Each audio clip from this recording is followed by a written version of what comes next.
Good evening, one and all. It's Friday, it's the end of the working week, and what we've got today is, of course, some more good old Warframe.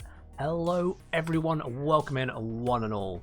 I know on Friday we usually have a variety stream, but D managed to change my mind today. Today we're having a Warframe stream once again. I usually do them on a Wednesday and Sunday, for those who don't know. Fridays are usually a variety day, but hey, variety includes Warframe. That's what I'm going with today. So welcome in, everyone. Happy to form alert. Oh, they're form alerts as well. Oh, I'll have to double check on that as well. Z-Train, cheers on the hydrate. And as well, UK Warframe, I did see that a few minutes ago. Thank you very much for subscribing with your Prime if you are indeed still here at the moment. Appreciate it. Cheers.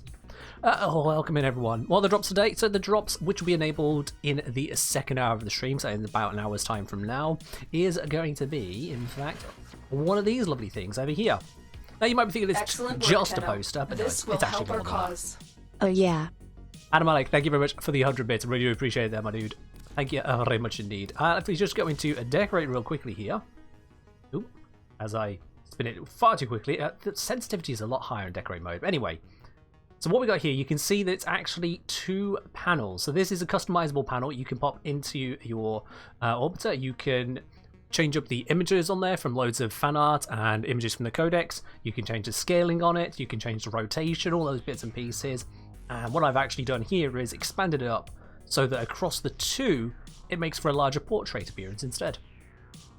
So that is what the drop is going to be, is to have yourself one of these customizable things. You can shove it anywhere in your orbiter, give yourself a little bit of extra decoration and life in the space there. And of course, you can change it out as your mood depends. So if you want to have yourself some rather chilly looking Grenier one day and then change over to some Mars artwork the next day, you absolutely can do. You absolutely can do. They are completely customizable in that regard. Not just even in the picture, but also in how it all appears. If I pop over this way, yeah. So that's how I actually put together the thumbnail for the Belric and Rania crystal with the whole how long it takes to farm a mirror defense. I used 4 of these ones, which you get from Barracutia, to do much the same thing. So that is what you can do for yourself as and when you get the drop. As and when you get the drop. Not quite, Cosmo, not quite. I get where you're going, though. In any case, that aside, let's see what have we got on today. A couple of people have mentioned that we have had some alerts pop up, which is very nice. Yeah, there's a double form alert. So you know what? We'll add that into the rotation today.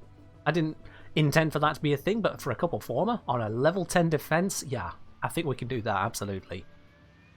Hello there, Raptor. Things are going great here. Thank you very much. Hope you're doing well yourself. But first things first, chat, we're going to get on with today's sortie. And if you do want to be part of that, send me a message in game, The Kengineer. I'll bring you on into the squad as we go through this together. We've got a rescue, enemy physical enhancement.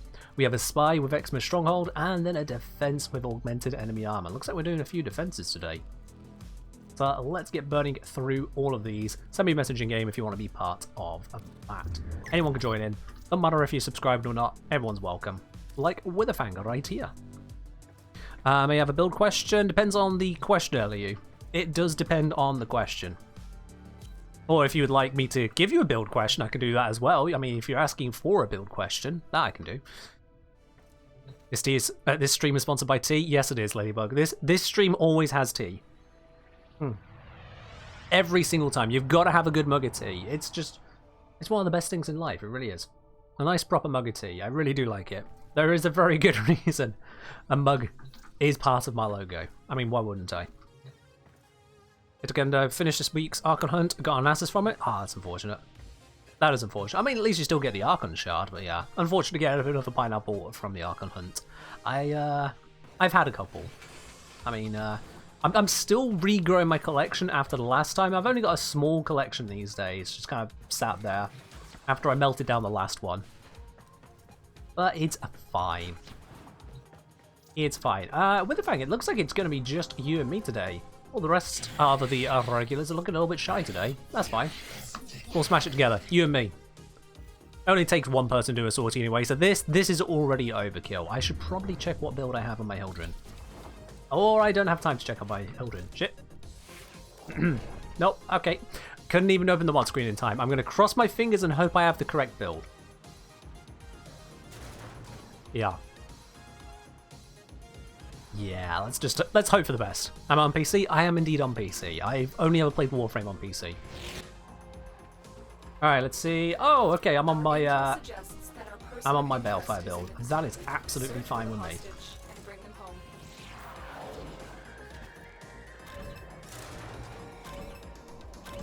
My signal is already disrupted. I am waiting for Witherfang to load in so that they can actually help me deal with that. Here we go.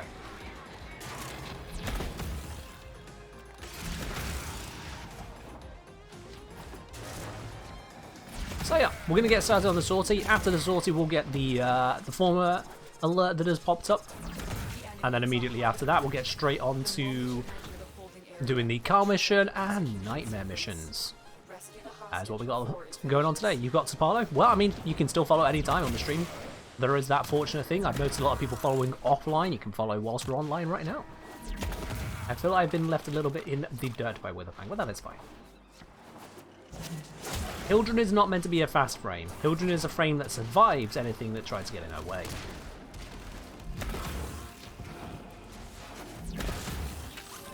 The hostage is almost out of time. Where is drops? On this stream. When is drops is in an hour's time.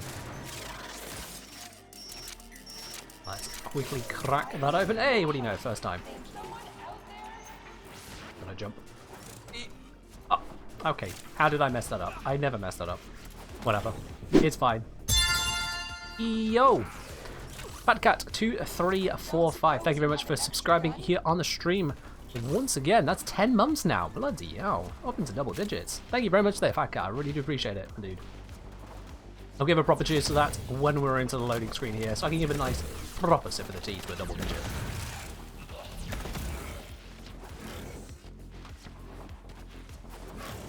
First time watching the stream, love the videos on YouTube. You're very welcome into the stream, my dude. Glad you enjoy the YouTube videos, FA. Appreciate you dropping by. And I hope you enjoy the stream just as much as you do the YouTube content, my dude. And just to be clear, for anyone curious, I use dude entirely agendered. Everyone's a dude.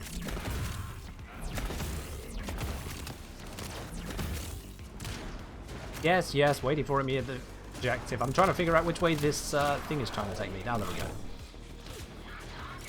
Yeah, Hildren is not a fast-moving frame. Not the very fast-moving frame. Oh. Ah, righty. I was about to say Hildren is gym mommy. Oh dear. Given how red text introduced Citrine, I am kind of concerned as to what the red text is going to be when Hildren Prime drops. I'm genuinely concerned as what that's going to be. That could be a bit, well, we'll just have to wait and see, won't we? You don't understand ET time? Me neither. That's why I also put the details down. Did I put GMT on the thing as well? Yeah, I put UK time, which is GMT or UTC. So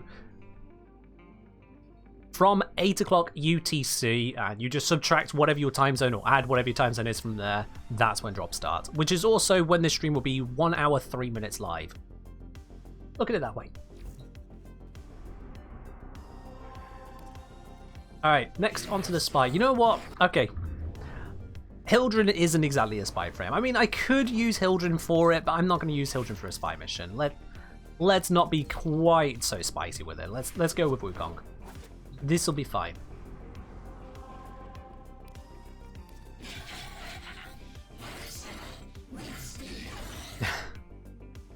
Yeah, red text is going to be spicy for Hildren Prime, it is, isn't it?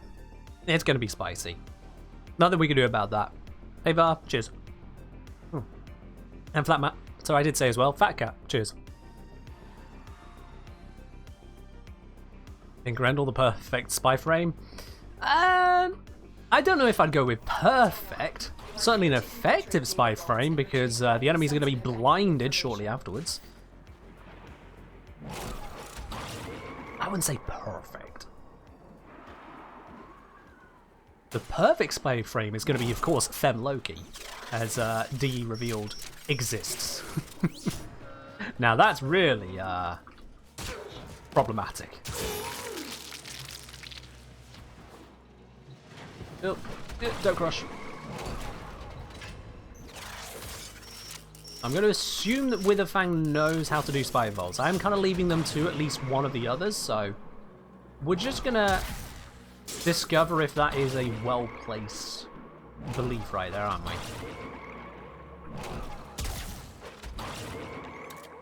But at least we can get this done pretty quickly. Ah, there we are. Shit on Devil, I'm very sorry, you don't appear to have actually read what the Yo DJ button does. I will refund you your channel points in just a moment. But that is not how it works. You'll need to read it before you click it. Read before you click things, chat. This is a good thing to do, just generally, let alone on the internet. Read before you click. That is not what Yo DJ does. Right, heading towards... Oh dear, okay. Well, I appear to be stuck, chat. How did I manage this? Okay. That was interesting. That was certainly a one of the moments of all time.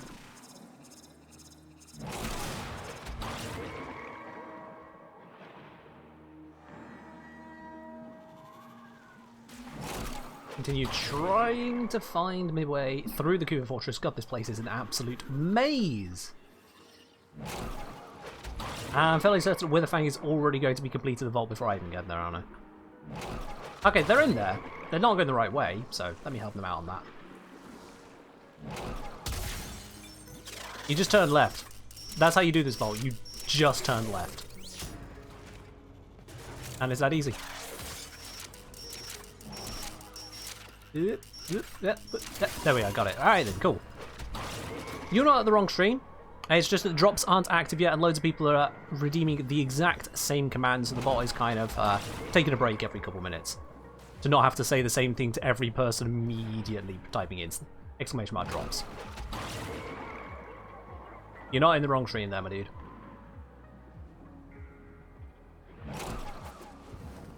I'm just gonna hang glide to the victory. Ta-da!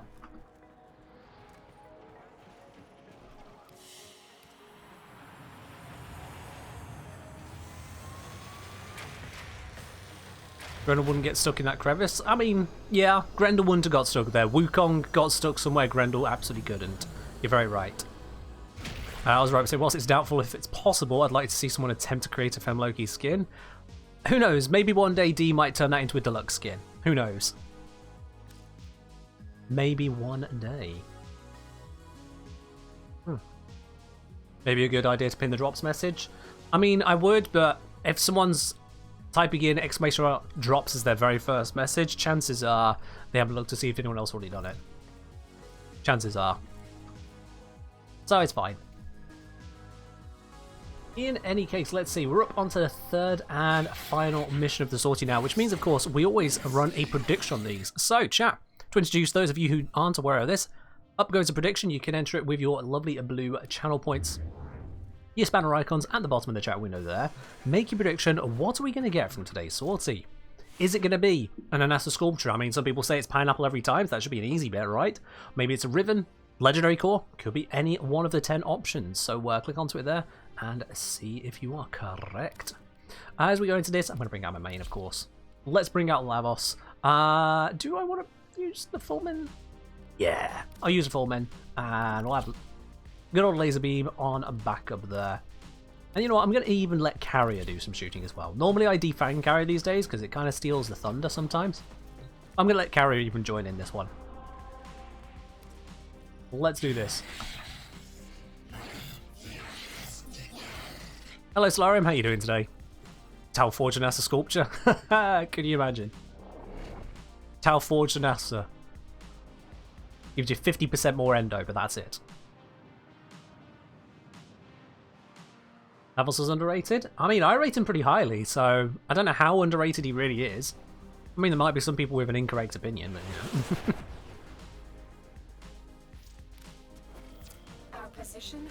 Yeah, today's been good, Solarium. I've been working on the all the audio for the next upcoming video.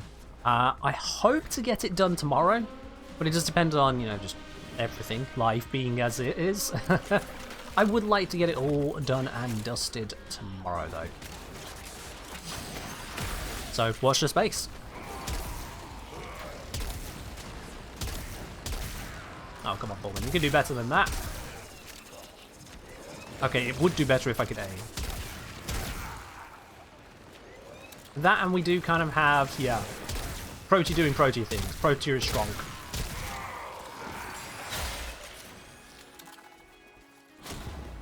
Alright, cool. You bet 0 points. Didn't read before clicking. Oh, there it is.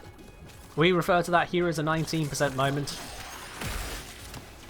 It is a known fact that 19% of Warframe players can't in fact read. So, hey, you're in a minority for something. Revel in that fact if you wish.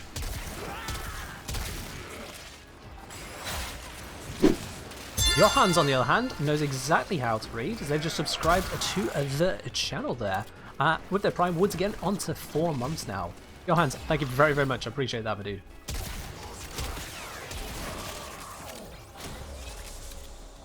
That percent sounds a little low? Nah. I have it actively measured.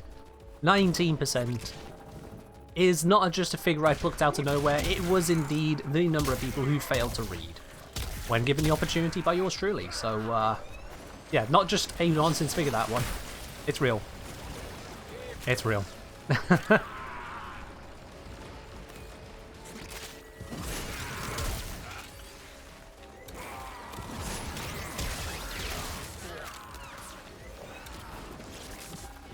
I'm saying it's like the gym I go to, 19% can't pattern match and put the weights back wrong. Oh wow, yeah. I mean, if you go into a gym and you can't even rack the rates correctly, what are you even doing?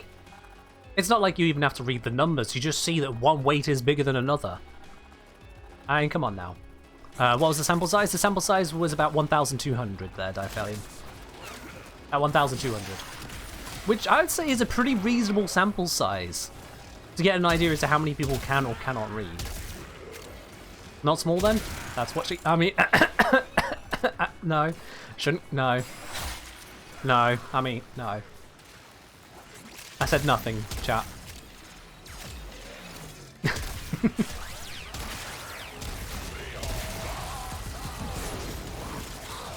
Just got your Harrow, no idea how to use him. Press 4, don't die. Press 1, now the enemy's stuck. Headshot, win.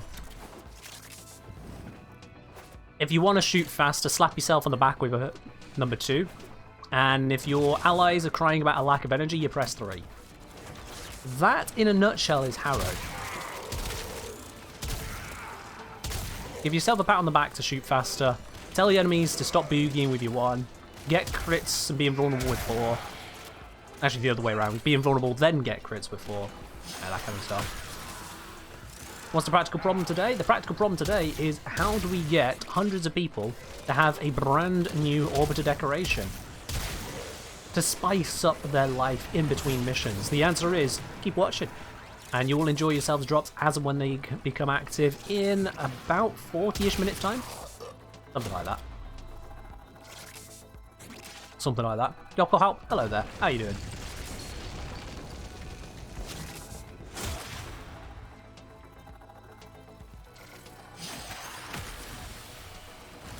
You just imagine Warframes make enemies do certain things with just speaking. I mean, Nyx exists. She just kind of goes, hey, you there, work for us.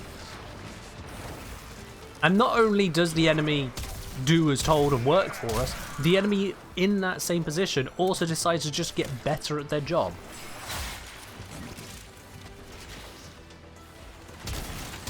That's the thing. We aren't just able to manipulate the enemies, we are able to motivate them to be better than they've ever been before. Is the most charitable way of looking at it. It's not just mind control. Totes. We'll see, Effie. We'll see if you're fast enough to join the alert. I mean, we're not exactly smashing through this mission. You know, we're not doing it at a record speed or anything. We're just kind of casually going through, getting our salty reward. Hoping beyond hope for a chance at another legendary core.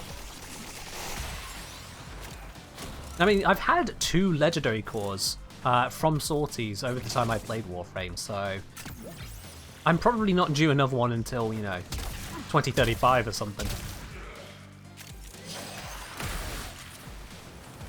What's a good easy weapon to get that works through Steel Path? Good easy weapon? I mean, the Formula is a good weapon, but you'll need to invest quite a bit of Former into it to get it to be truly effective. You can pick up kit guns, but that does require getting to a decent rank with Fortuna to get the proper stats on them. You can pick up the Kuvalich weapons. They are very strong. Although, of course, that does mean taking down a Kuvalich. So it comes down to your definition of easy, really. I mean, Glaive Prime, all you need to do is spend some platinum to buy it off someone. Another pun? How humiliating. Who said a pun this time? I don't recall any puns going around. Who said a pun this time? Well, Broken War? Broken War, it's a melee weapon. I mean, it's a melee weapon. You've got that going for you. It's not an amazing weapon. It carries at the star chart level, but once you get into Steel Path, it's really nowhere near as amazing. I don't know why, but I just got motivation to play Warframe again. BCM watching you play. Adam Malik, thank you very much for the 1,000 bits right there. And I'm glad I could motivate you to enjoy Warframe again. I'm not sure what exactly it was that took you out in the first place, but at the very least, if watching me is making it where you want to be joining in on it yourself, then, I mean, that's a perfect result right there, isn't it? Glad you enjoyed it enough to want to do it yourself. And again, thank you for the 1,000 bits. Appreciate it, my dude. If there's one thing I know for certain with Adam Malik, is that I can rely on them to be a genuine, honest, and frequent supporter of this stream. They are a wonderful person. Right, saying Zoris works into Steel Path. True, glaives are pretty powerful, so the Zoris can work in Steel Path. You do need to mod it appropriately, because it doesn't have the guaranteed slash of Glaive Prime, so you do need to be at least somewhat sensible about how you do it. But yeah, Zoris will work quite handily, if you didn't sell it immediately after the quest. I do encounter a surprising number of people that get rid of the Zoris after doing the Deadlock Protocol. And it's just very odd to me, because it's just such a good weapon to have, for free. But hey, you know what, let's speed up these few waves. Let's bring in some additional firepower. Some enemies just don't seem to be wanting to attack us today, which is kind of weird. Don't need the Zoris to farm Sister Parvos. You don't need it, but it is very helpful to have. Where is this last enemy located? Well, it must be around the other side.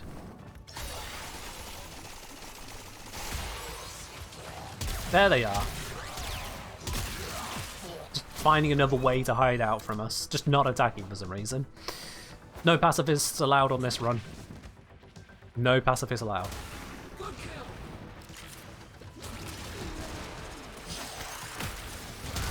Yeah, you can get some good work done with a variety of weapons in Warframe. It mostly comes down to the modding and what kind of support you bring to back it up as well. Because, for example, if you have an armor strip weapon, or if you have a pure toxin weapon, then you'll be able to deal with both the Grenier and the Corpus quite handily.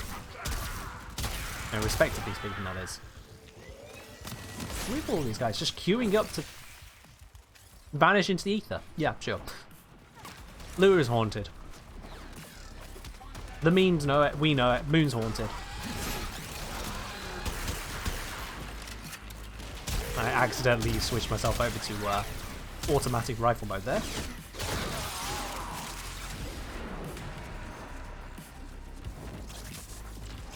You know a Halo Cat frame? What does a Halo Cat frame mean? Sorry, I have no idea what you just wrote there, but this is an English-only channel, please. I actually cannot read any language other than English, and so for moderation purposes, it does need to be in English on this channel, thanks. That was a completely wasted ultimate. Completely wasted. There's just one guy there and I shot him anyway.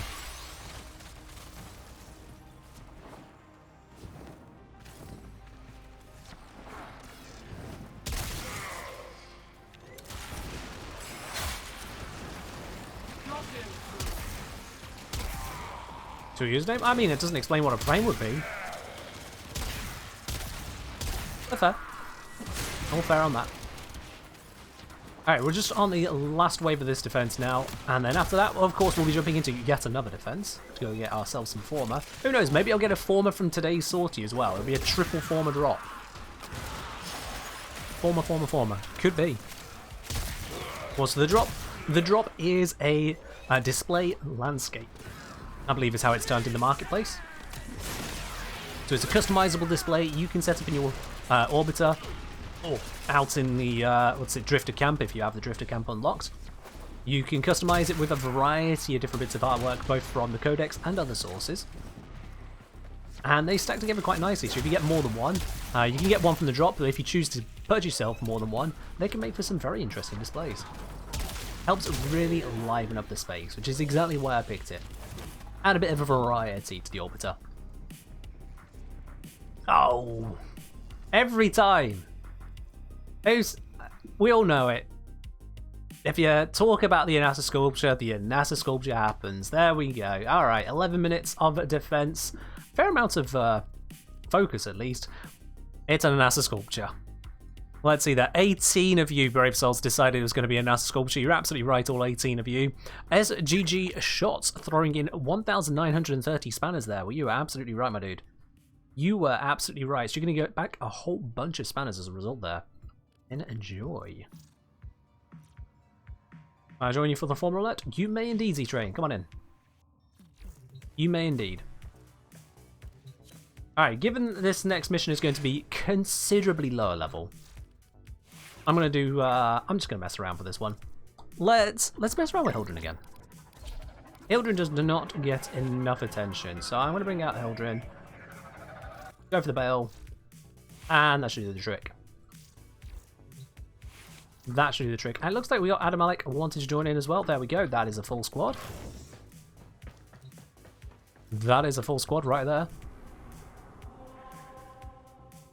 Fork saying, woo, after gambling away 20,000 spanners, finally won one for 4k. Stonks. Absolute stonks. Alright then, so let's grab that alert. Let's grab ourselves some former, shall we? I don't know if this is going to be 5 or 10 waves. I would like it to be 5 waves, but something tells me it's probably going to be 10 waves, isn't it? It's probably going to be 10. Yokalp's asking, I have a question. Do you know if all enemy drops are shared between all squad members in quantity and type?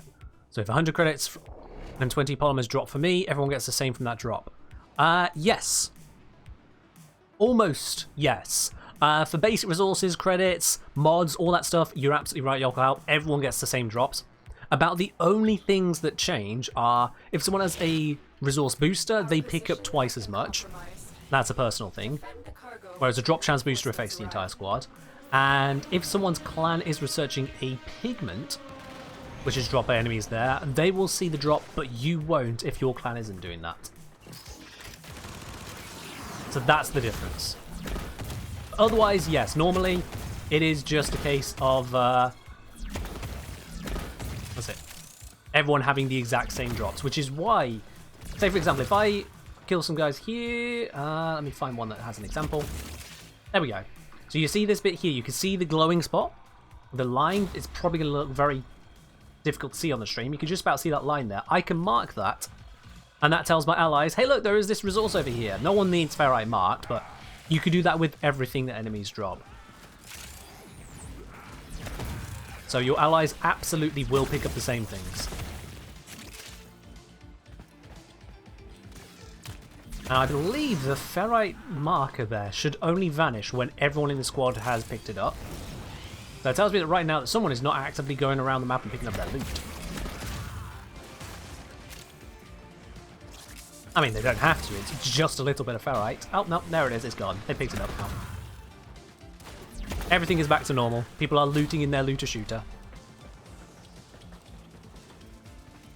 Yeah, this speed buff is quite nice. This is a comfortable speed buff to have on Hildren. Just quickly stop there to recast Eclipse. I don't need Eclipse on this level of enemies, but I'm casting it anyway because there's no kill like overkill. Oh, my speed went. You're running out of how are you really running out of ferrite, Fork? I suppose you At your level, you might be doing, what, some no-do decorations? Because those do use quite a bit of ferrite. But, I imagine that might be happening. Either that or somehow you're spending them all on pizzas.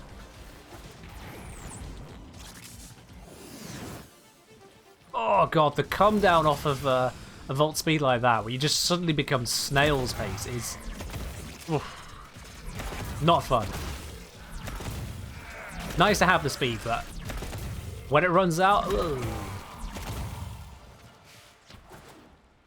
Might as well have a dragon key equipped at that point. Oh, I see. Yes. Of course, if you speedrunning Eidolons, you'll be using up ciphers, because those use ferrite. That makes sense. That makes sense. Drink? Alright, Vlad. Alright, we'll drink. Cheers.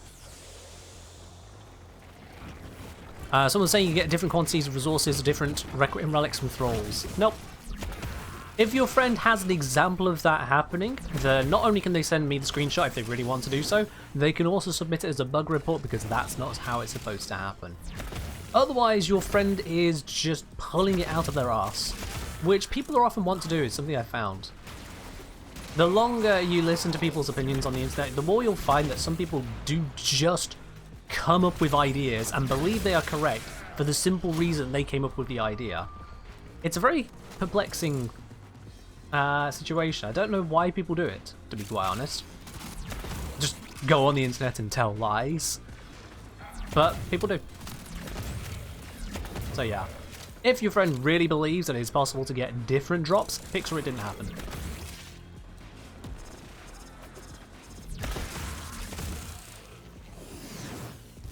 Sender Fury saying, Kitchen, so happy to be here. It's fame vibrating in joy. Hildred is certainly excited to be in this mission, isn't she? She can hardly contain herself, knowing that an upgrade is right around the corner.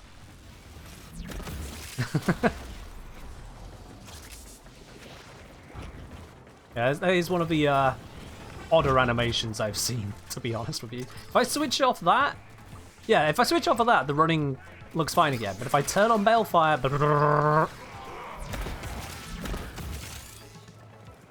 if only we had something buffing up my fire rate as well, I'd be like, pop, pop, pop, pop, pop. But sadly not. Sadly not. Have I read the 70 maxims of maximally effective mercenaries? There's no such thing as overkill. Only open fire and I need to reload. Fair. Although Hildred doesn't understand the meaning reload. I can just keep going. What is this reload you speak of? I have only bullet.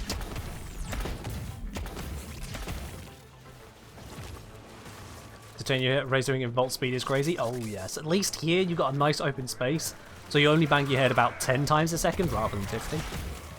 But yes, it's certainly an experience.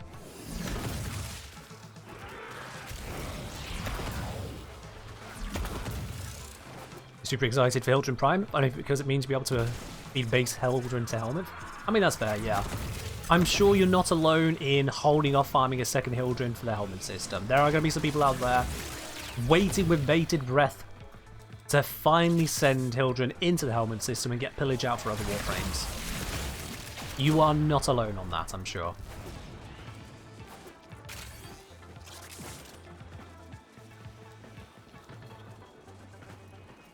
This is Maxim 34. If you're leaving scorch marks, you need a bigger gun. I mean, fair. That's one thing that's strange about Balefire. Look at this. I fire that shot, and we see this little blappage there. But if I shoot near to the enemies, you'll notice they still die. Because the range on Balefire is a lot bigger than the explosion would suggest. A lot bigger. It is, in fact, bigger than the range. If you've got it appropriate range modded, you can make it bigger than the range on the Kuva Ogris. Which is really quite something. Alright, you're in between travels at the moment. Fair do, my dude. Yeah, I did catch your message on Discord earlier, Ray. I do hope you travel safe at the very least.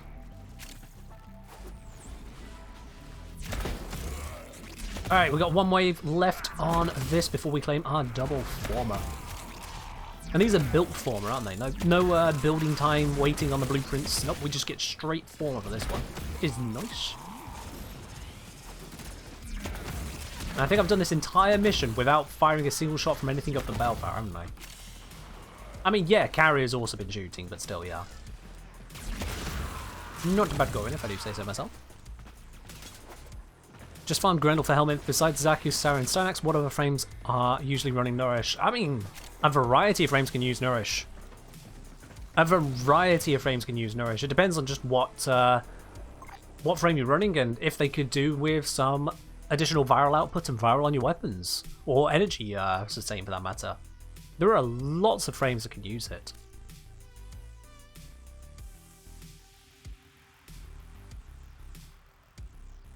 Greedy, I'm going to assume that you refer to the question I've just answered rather than something else, because saying interesting question here and pointing upwards doesn't work very well when the next thing I see above you is 3 messages from my stream's chatbot.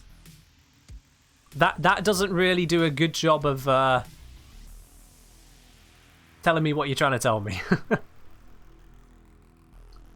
That one. Okay, that one being any word on how Orokin Death Orbs will react to Hildren Prime. I've not heard anything on it. I would imagine the fact that they give out energy means that Hildren Prime will just not get the benefit, but they'll still put out energy. That's a typical rule in Warframe, is that if you don't have energy, which is the case of both Hildren and Lavos, then you get all the benefits of not having energy, but you also get all the downsides of not having energy. And both of them have a perk added on to make energy orbs at least still do something.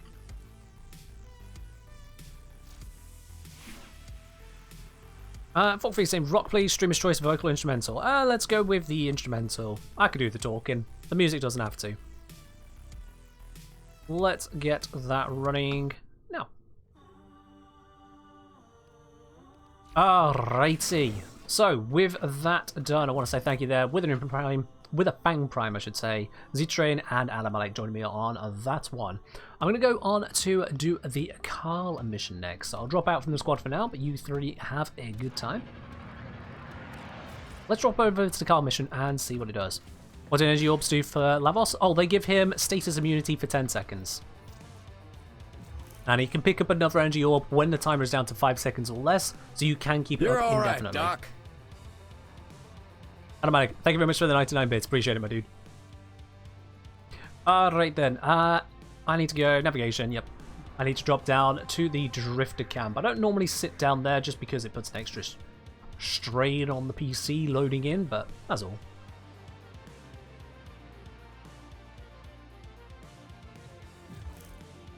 Let's go to Carl's Garrison. So what have we got here today? What is he offering? It is a... Oh, don't tell me I already did. I apologise, chat. I appear to have already done it. When did I do this? I must have done it after the Sunday stream, because I certainly didn't do it on Wednesday. Okay, well, whatever. We don't have to deal with that nightmare. Hooray! There we are. Fastest Carl mission ever, chat. That was totally intentional. Whoops. I have one challenge left. I do not have one challenge left. Nope, I'm ignoring that. That does not exist. I am not going back to find that one last little bit. Doesn't happen. Not happening. No. I'm not going through it for that.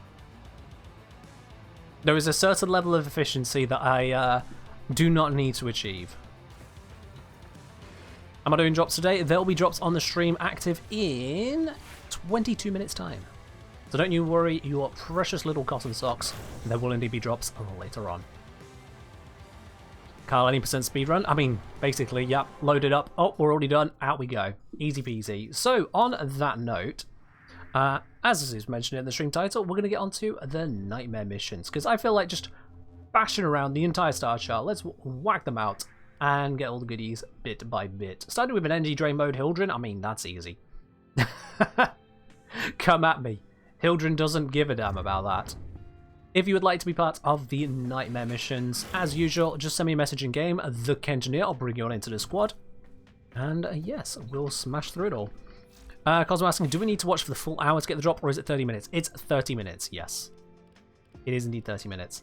Let me make sure I have this set to high range. I do. Good, good, good. That'll be just fine.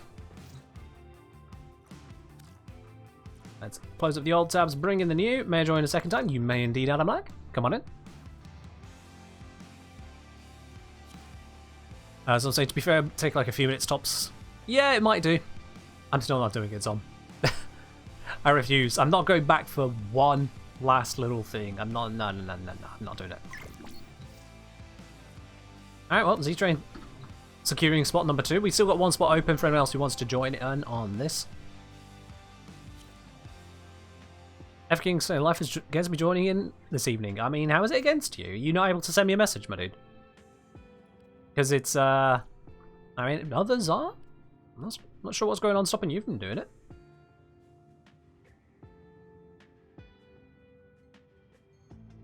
One day you'll get the Prime for Hildren. I mean, Hildren Prime's right around the corner, so yeah, absolutely you will be. You're in alert? Ah, well that's not happening in FK, is it? That's not happening. Oh well. Well, no point hanging around. Let's get started on this here, shall we? Let me just make sure that's set some invite only, and off we go. How do you join? Exclamation mark join. In-game name, I literally just showed it, is the Kengineer. It's the same name I use on YouTube, on Twitter, here on Twitch. It's the same name I use on Discord, and it's the same name I use on Patreon. So if you do want to support me on any of those other platforms, even just dropping a follow, say, over on Twitter, you're able to do so. Same name everywhere. At least on those ones. There are, of course, some platforms I am not on. Am I going to do nightmare missions? I am in the process of doing them right now, Smuggler. This is one right here. Hold on. Oh, okay, I see how it is. I see. So I saw my energy was drained. My shields were draining there. Is that how it works? Energy drain becomes shield drain for Hildren. Got it. Okay. I mean, at this low level, I should probably be able to just turn on Haven and kill that way, right?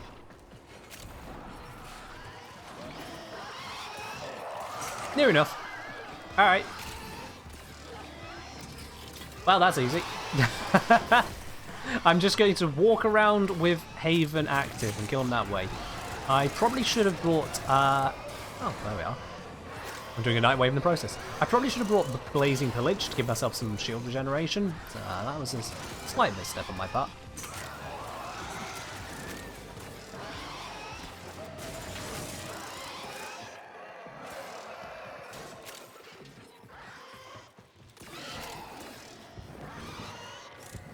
Yeah, this is... I mean, it should be fine. If I just deactivate real quickly here... Oops. Shield's not regenerating. Okay.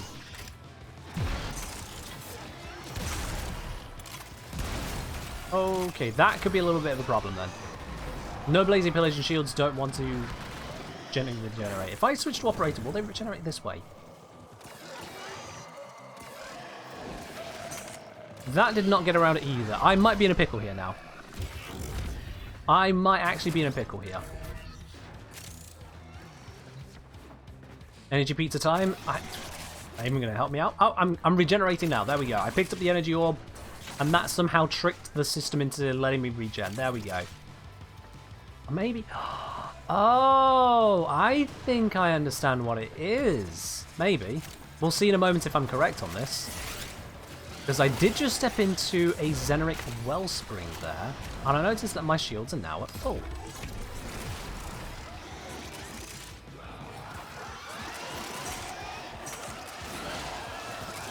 So if we just get them down a little bit. Yep, still regenerating. I'm still regenerating. But when it times out... Not when it times out, apparently. Yeah, once I cast ability after it times out, now my shields start going down again. So Xeneric's Wellspring is actually protecting Hildren from the energy drain nightmare condition. Now that is something I never would have anticipated. That is a synergy I'm not sure is even intended, but you know what? We'll take it. Xeneric saves the day. Are the drops on? The drops are not on yet. They will start when the stream's been live for 1 hour and 3 minutes, so that is not even 20 minutes from now, my dude. At the turn of the hour, drops will start. solve the most practical problems only. I mean, running out of shields inside of a Nightmare mission is something rather impractical, so I'm glad we could resolve that one. Yeah. Also, the fact that I could just wade among the infested and they just spontaneously die around me, that is very nice to have at this low level. Just passive deletion.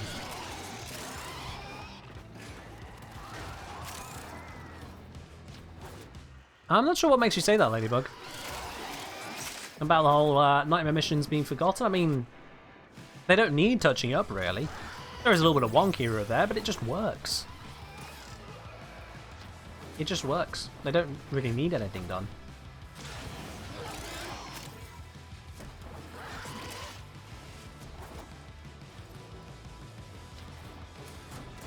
It makes sense to me that Hildren is affected by energy drain, in this case as a shield drain, just to make it where the Nightmare mode has some kind of threat to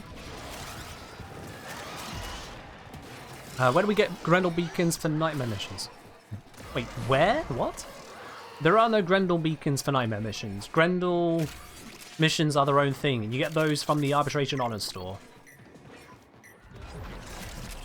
I could do with whoever was Zeneric, because I am not on Zeneric.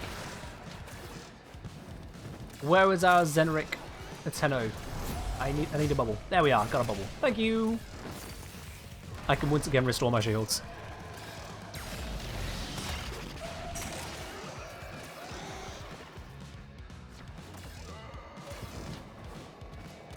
Guess you could add Zaraman to the rotations. Yeah, there could be a Zaraman Nightmare mission. They could add that in, potentially. That's about the limit of what needs to be done on that side, really. Alright, we should be about to get the extraction notification here.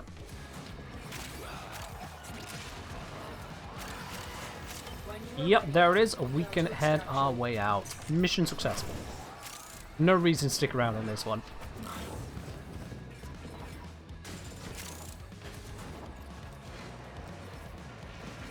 Does a Vex Armor damage buff give additive or multiplicative explosion to Thrown Glaive? To Glaive? That's a good question. I would say it's additive to Prime Pressure Point. But I can't say that I've actually tested that in particular, Winston. So I'd assume additive. Given how it's additive to other things like Serration and Hornet Strike, I would assume additive to Pressure Point. I think it is treated in the same way.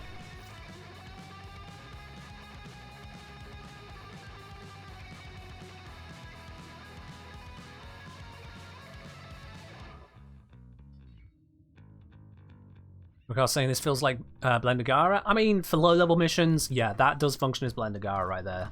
You're right. Alright, F-King, come on in. Why have voltage on Foreman and not Hunt Munitions? Let's see, was I using the corrosive setup for it? I must have left it on that. Yeah, I'd left it on my corrosive setup. That does explain a bit. So this is designed for dealing with enemies which are weak to corrosive, but are strong against viral or status effects. Which is a lot of things on the Cambion Drift. Corrosive tears through them, viral procs do nothing to a lot of Deimos units. But I should switch that to my all-purpose build, thanks for the heads up on that. It's got base electric, I'm aware it's got base electric, and high voltage adds into that. The stats still work out, my dude.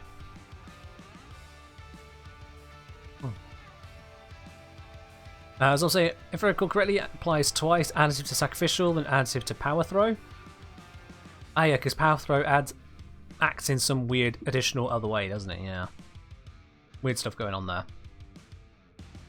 Hello, Hellgamer. All's going good here. I hope it's all is good on your side as well. Right. Let's grab a random other frame, then I'll look what the mission is next. Let's grab Equinox. I don't do enough Equinox. Let's bring the totally not at all suspicious build there. Don't worry about it, chat. Nothing to concern yourselves with. Nothing weird going on with that build whatsoever. And let's take it into... Let's just jump to the other end of the star chart. Just to make this really interesting. What have we got? Oh no. My mission's too boring for that. Too boring. No. Come on. No, come on. Don't...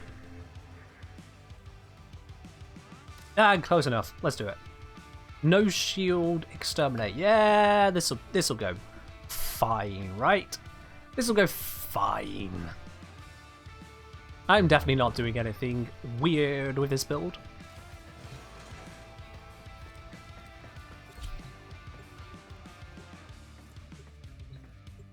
Anyway, so we've got Strength Invigoration on my Equinox this week. Nice. I can definitely allow for some silly things to happen.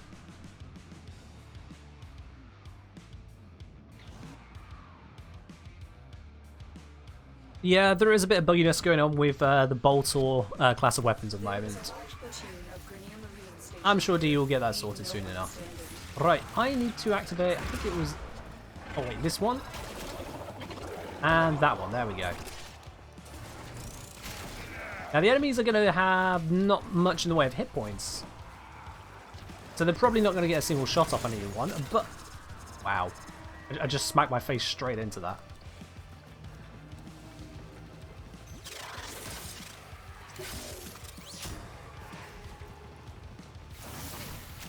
But let's see if I can get close enough to my allies to cause some kind of problem to happen. This isn't a proper health tank Equinox. I've got the buff from Wisp at the moment. I think is what's doing that.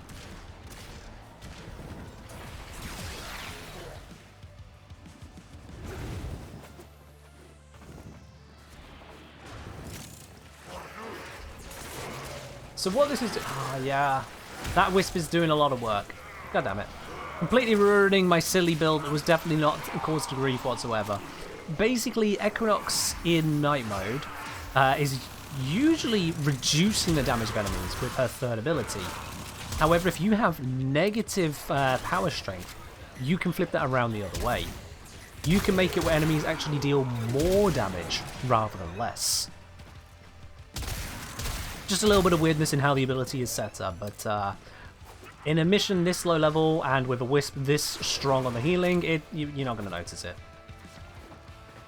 You're not going to notice, so oh well.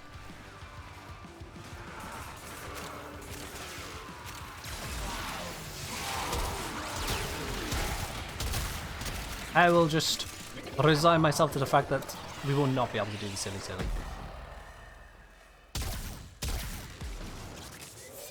I don't think I can hit them through here, can I? Oh, I can. There we are. That allows me to kill a bunch of others.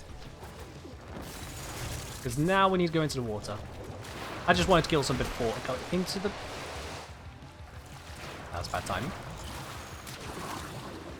Before going into water. So, the trick with these, follow the yellow tube.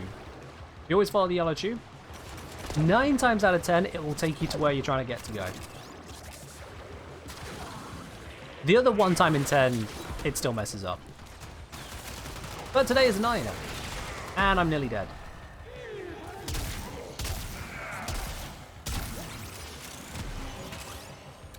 I could really do with that Wisp's healing. Okay, fair enough.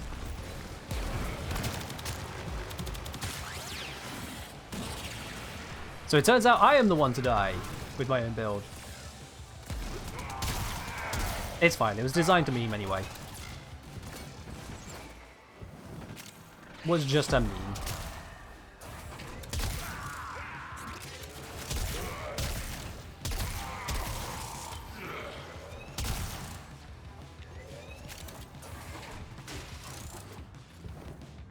You're welcome, Rudy Pebble. You're welcome. Anybody saying just tend to bring knives to any and all no-shield missions on principle? I mean, fair.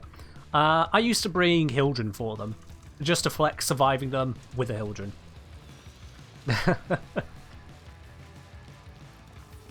I mean, sometimes it works.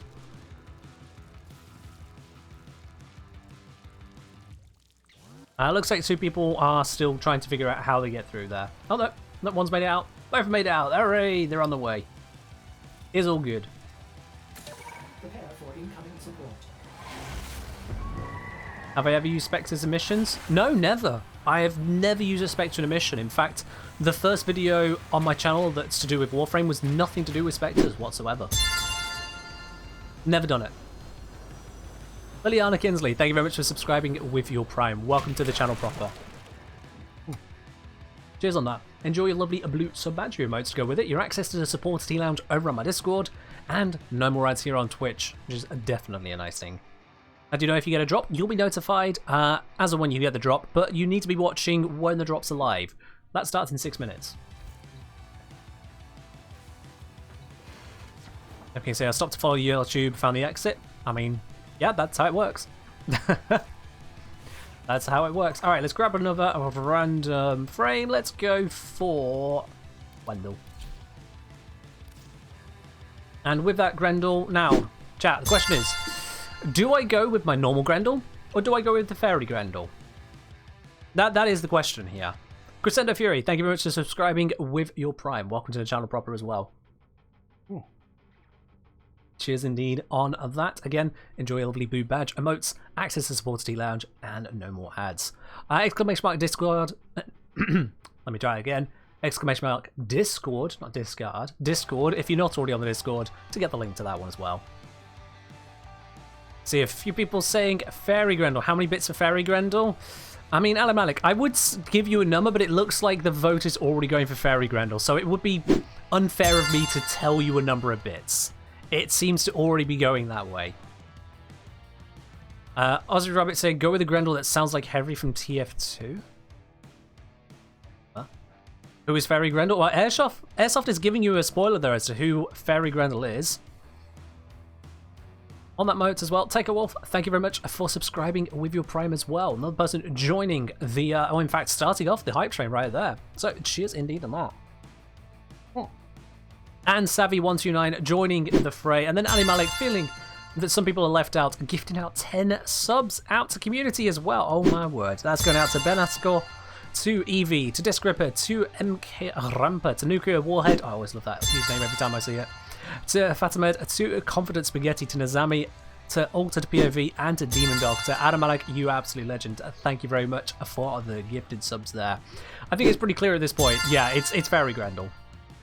It's Fairy Grendel. We need to bring out the Fairy Grendel. For those of you who have eyeballs, for those of you who have a fashion sense, for those of you who have any semblance of taste whatsoever, my sincere apologies.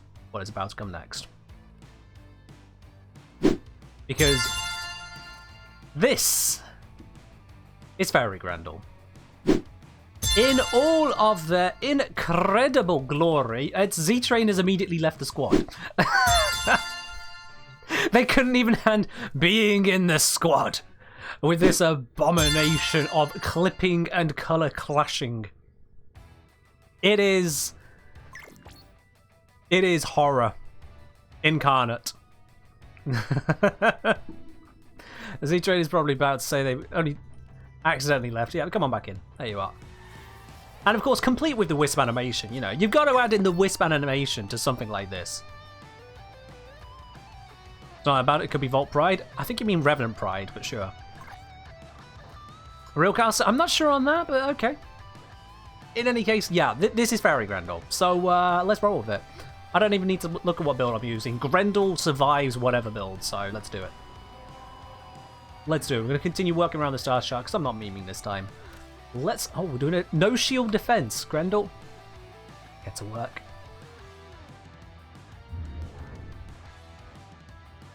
You thought this Deluxe was still a work in progress? Oh, I have had this Deluxe for a very long time. Oh, dear, dear, dear. Yeah. This is, This is what happens when people complain about my fashion in videos. I demonstrate that I could be worse. I could be worse. Nocturne, thank you very much for the hydrate. Oh. Cheers indeed on that. It's like how someone complained about my Volt fashion, and so I created the Voltamelon. And someone complained about my Revenant fashion, so I created Revenant Pride. Maybe we can have a look at that later on today. Yes, Ladybug. Voltamelon is with Mayo, correct. Our position has been They are animating as we come into the mission, no less. Okay, that was a lot of speed. I don't remember giving myself that much speed, but sure.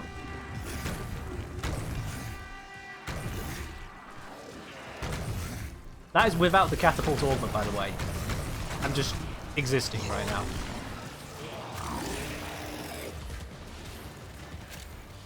Let's try and get some... I got one guy. One will do. Oh wait, he's immediately died, because of course low level mission. Never mind. One will not do. Drops should be active very, very, very shortly. In fact, they should be active in about 15 seconds from now. You lucky, lucky people.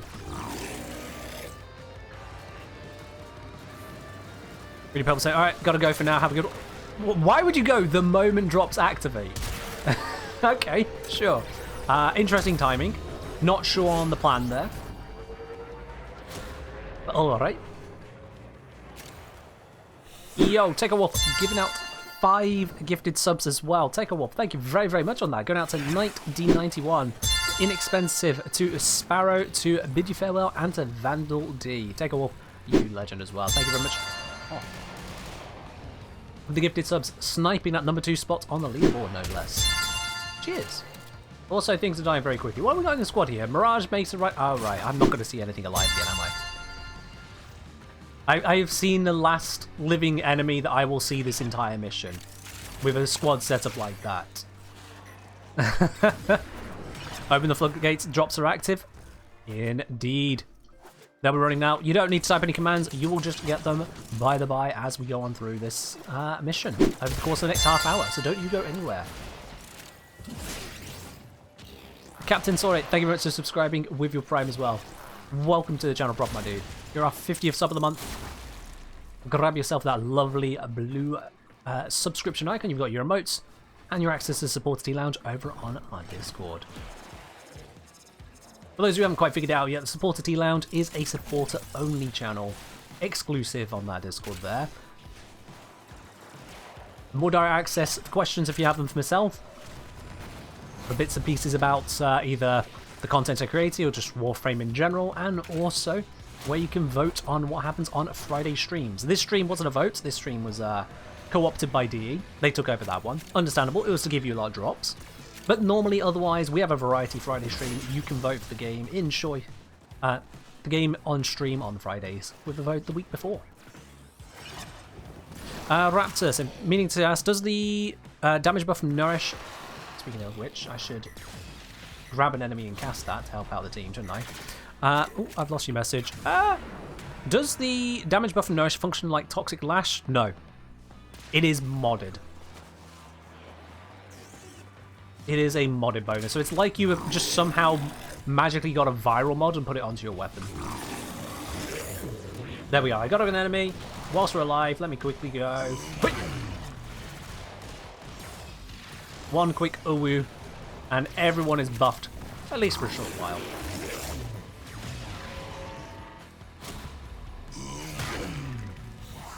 Yeah, just a short while. Only a few more waves are left to go of this. How's it feel knowing Fairy Grenel is your first impression for a lot of new people come for drops? Oh, it is amazing, because this really sets the standard. If you've arrived at this channel and you don't already know who I am, then I'm the Engineer, solver of practical problems, and an absolute disaster when it comes to fashion sense. I mean, this really sells, basically, what I do. I play with viewers, I make an absolute mess out of the game, and I still get all the loot in the process, because, hey, you can min-max all you like, but at the end of the day, games are for having fun. And that's what we do here. We have fun and burn eyeballs. Mostly in that order. Also, Glade Prime is strong. Yep, everything on that ship is dead. Still about to better fashion sense indeed, Megan? Not sure about that. Not sure about that. Megan has a certain je ne sais quoi to their fashion sense that I don't think any of us could ever hope to properly replicate. They've reached an entirely different level of fashion we can't even properly comprehend, lest we turn mad ourselves. Surya, thank you very much for resubscribing with your Prime up onto 4 months. Surya, you're a legend as well. Cheers. Oh. That poor cruise ship. They weren't real people on there. They were corpus drones, toads. Yeah, we're fine. Nothing immoral about that cruise ship being annihilated whatsoever.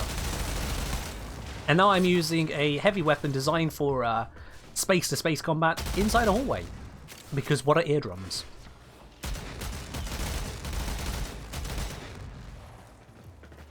Actually, it's just this last enemy, isn't it? last few enemies. There's a couple of them around.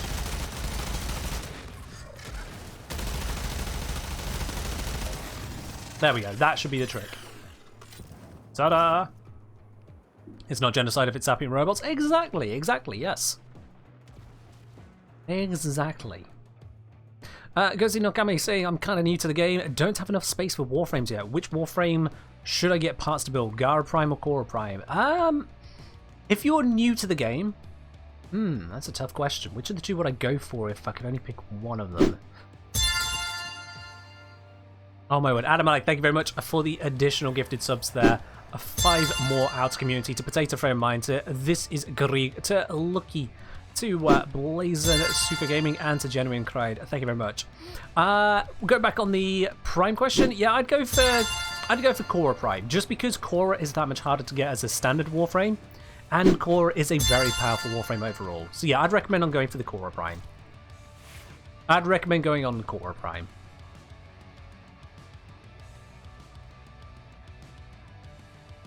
Hype train complete at level 5.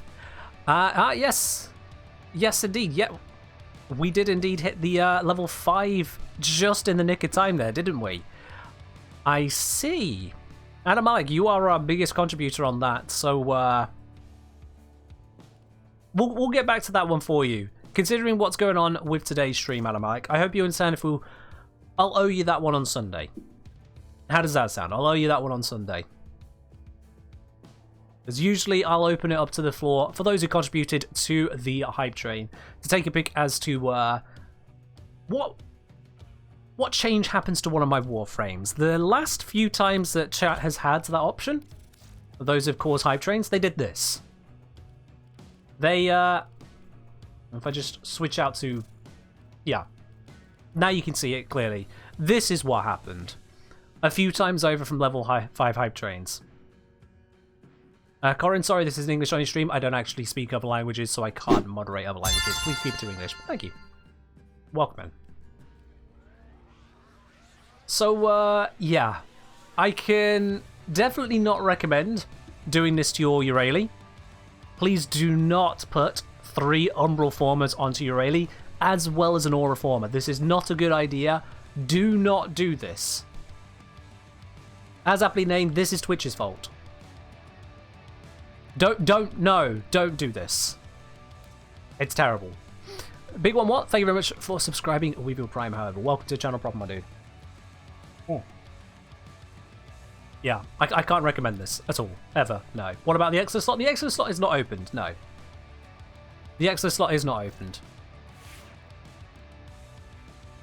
I'm not putting Eurali down. I'm just saying that as far as Umbral Formers go, she doesn't need 1, let alone 3. Just again, no, don't do that. Just don't. Just don't. Real Cut say, how do I gather the strength of my soul to grind Endo to upgrade primed, Archon, and galvanized mods? Step 1. If you find it unfun, do something else. Simple as that, really. If you find it unfun, do something else. Because the last way to play this game, or the worst way, is to play it when you don't want to. In a way you don't want to. Don't do that. Don't ruin Warframe for yourself by doing something you don't want to do.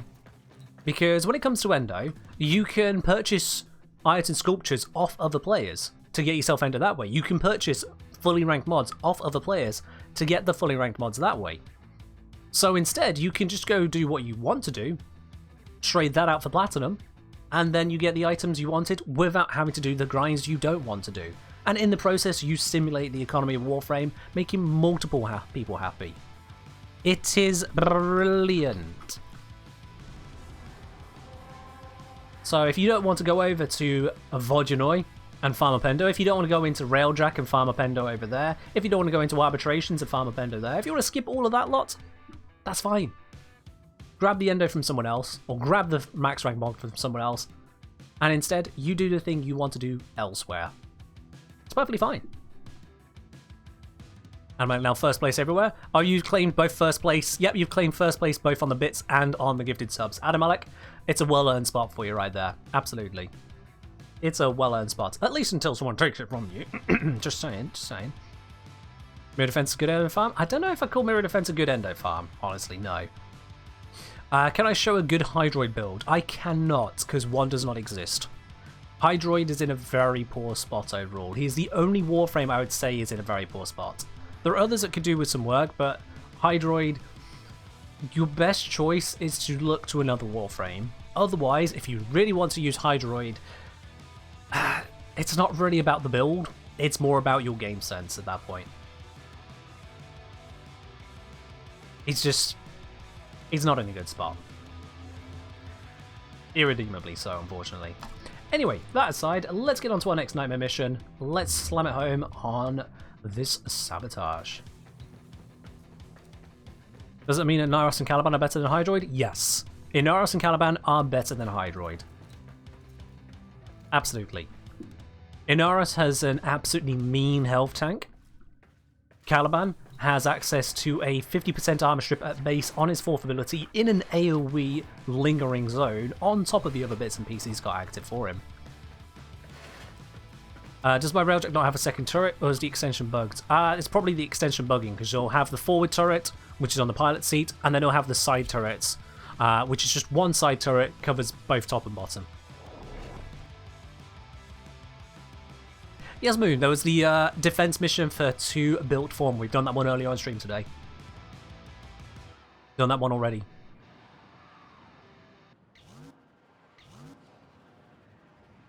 Now, I want to be clear, for anyone who may misunderstand, Hydroid can do missions. You can use Hydroid for basically every mission in the game. It's not Hydroid that makes it where you succeed at said missions. If you succeed at those missions, it is not Hydroid's abilities which has led to you doing so.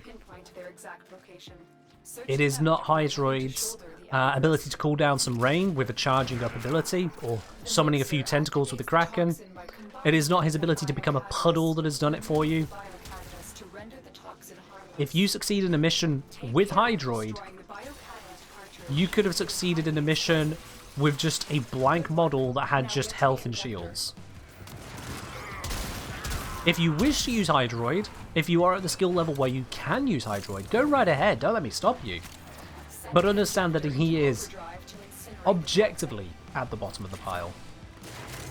And I do look forward to the day that that no longer is the case. But it is not this day. All the other 51 Warframes, however, are in great spots mostly. Some could do with some work, some are absolutely ludicrously powerful. Lavos here is my main for a very good reason, because he is so much fun to play.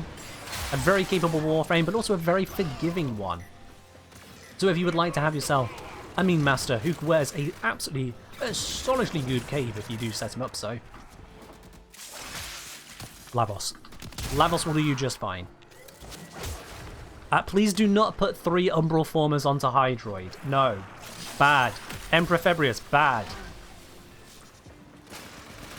You're a terrible influence on people. Don't do that.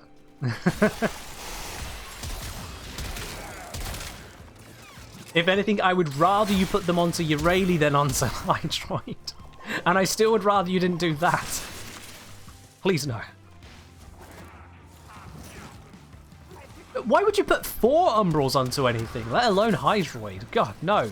Lord Nightmare, you are living up to your name. Don't do that. Either, please. Chat, I beg of you.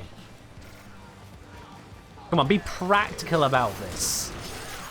It's all in the name. You just destroyed a massive batch of Grineer toxin. Good work. Get to extraction. Oh, I do love that skate on Lavos. It is genuinely one of my favourite bits about Lavos, is the ability to just go zoomies with his 2. It may not be the most powerful ability, it doesn't have to be. Just intermittent, 0 cost, 0 concern, zoomies. It's fun. 8 Umbral Mark 1 bow. Typhalion. Why? Just why? I know I have some Umbral Former lying around, but even then, why?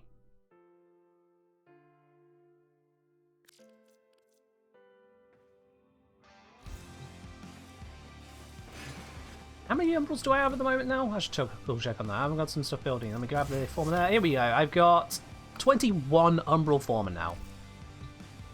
21 Umbral Former. I should probably use them at some point. With the Vine? What's Vine? That died, didn't it? What's the most jack of all trade in Warframe? I mean, this guy right here. This guy right here. Equinox could be a very close second on that, but Wukong just takes it because he has got the ability to self-heal and generate armor. He's got the ability to just fly through missions completely untethered by gravity. He has the ability to bypass spy vaults and all kinds of other security in that sense. He can summon in a clone for extra DPS. He's got a ready-to-go helmet slot on his 4th ability because no one knows what his 4th is actually used for. Wukong is right the way up there. Equinox and Wisp are very capable as well for jack-of-all-trades stuff. There's a reason jack-of-all-trades frames are right at the top of my usage, but Wukong really lands it. He really does. Let's bring out, though, I did just mention Wisp, let's bring out Wisp on the next one. Now, what is actually the mission next? Oh, and Z-Train has headed out. Alright, Z-Train, you have yourself a good one, which means we have got a spot open if anyone else would like to join in. Send me a message in game, The Kengineer, if you would like to join in as we go through these missions. Let's have a look at the Lure Nightmare. Oh, it's Conjunction Survival. Vampire mode, low gravity mode. Yeah, sure, why not? Why not? Was Blocks wanting to join in? There we are. As soon as they join, I will close up these tabs. In a sec. There we are. Alright, cool. Just make sure they definitely join before I close that off. How to use the display landscape? So the way you use it is you go to your menu whilst you're in your orbiter. So you open up menu, equipment, orbiter, decorate. And once you're into the decorating mode, you go to where you want it to be. You press 1, or whatever the keybind is that pops up on your screen, to open up your list of owned decorations. You place a display landscape wherever you want it, rotate it, resize it, do what you want in terms of positioning. And once you place it, then you'll be given the option to set what picture goes into that, including changing the cropping, filters, that kind of thing. So you place the display first, and then you set the picture. As an added benefit, once it's already placed, you can still change the picture as well, so it's not locked, and if you get it slightly off or anything, you can continue to make adjustments. Is attempting to purge you from this place. Is it not this door? Oh, no, I've placed this in the wrong place. We want to go through this way. Oh well. I will give us all a bit more of these two. Right here, over this guy. And automatic mode on the forming because forming go burr. That's why. It may not be efficient, but at this level we do not need to be efficient. We can just shoot, and it is absolutely fine. No fused reservoirs. Apparently I don't have it on this particular loadout. I am getting to the habit of having just default go-to loadouts on loadout A, so I just select the Warframe and then let it happen. For more dedicated things, I do have specified loadouts, but most of the time I just pick up my general go-to setup for any Warframe. And instead I build the Warframes for different tasks, so I don't fiddle with loadouts, I fiddle with the Warframe pick itself. It just makes things a little bit smoother for me.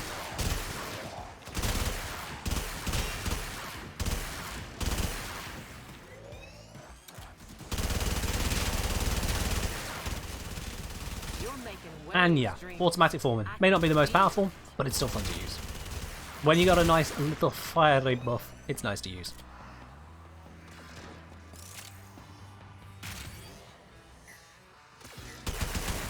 Oh, speaking of buff, let's recast those. I could go find where the other ones were, but it's easy just to recast. Actually, I think I've accidentally turned up on them. If your drop is not tracking, do refresh the stream. It's a possibility it might be tracking the background. If it hasn't started tracking, you definitely want to refresh that before too much longer. Because you do need to watch for half an hour during the hour to get the drop. So definitely refresh your stream if it's not already started ticking down. You don't want to be missing out on that in like 10 minutes time or so.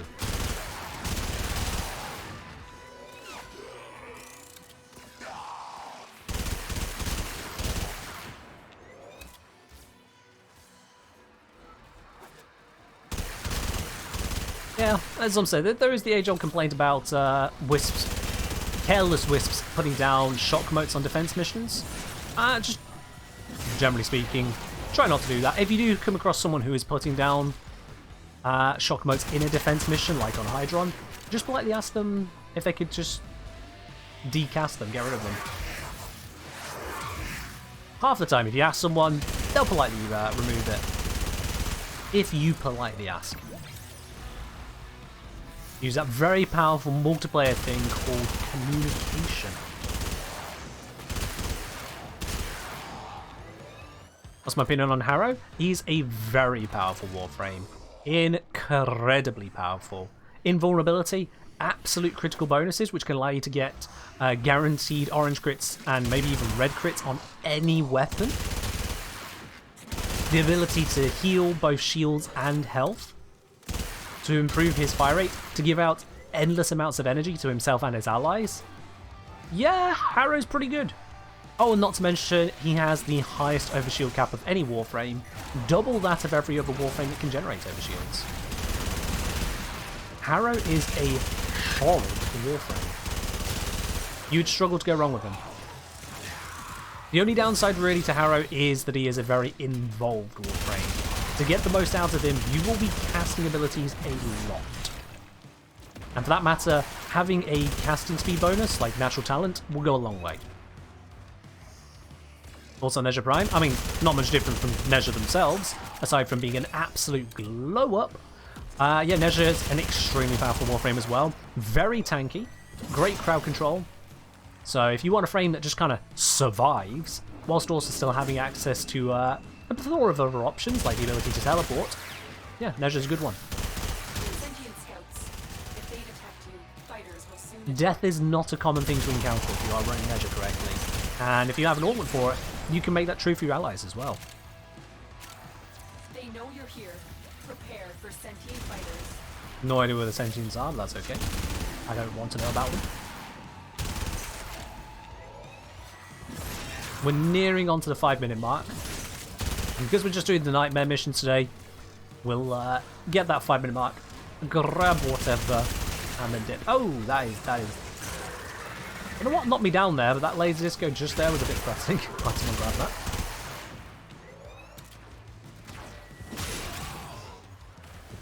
Hello, Grumpy Pants. Things are going well. Hope you're having a good day as well yourself. Alright, chat. We are just about done with this mission. We should be having the nasty spawn any second now. There they are.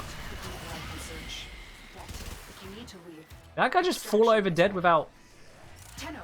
The void has summoned a little presence and it craves our life supply. Huh. Destroy these manifestations. Okay, they're just immediately evaporating. That's cool. What do I think about the new Shape Prime coming? Well, I haven't actually seen it yet.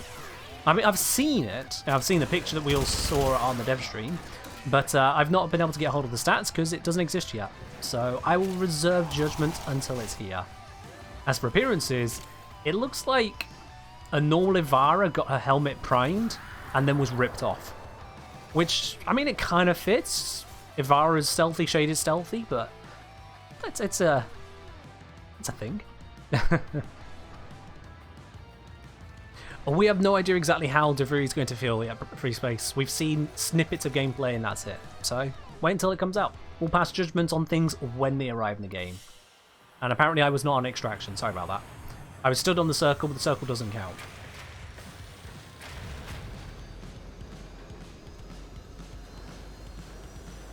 Oh yeah, Shade Sentinel is definitely an Ivara fangirl.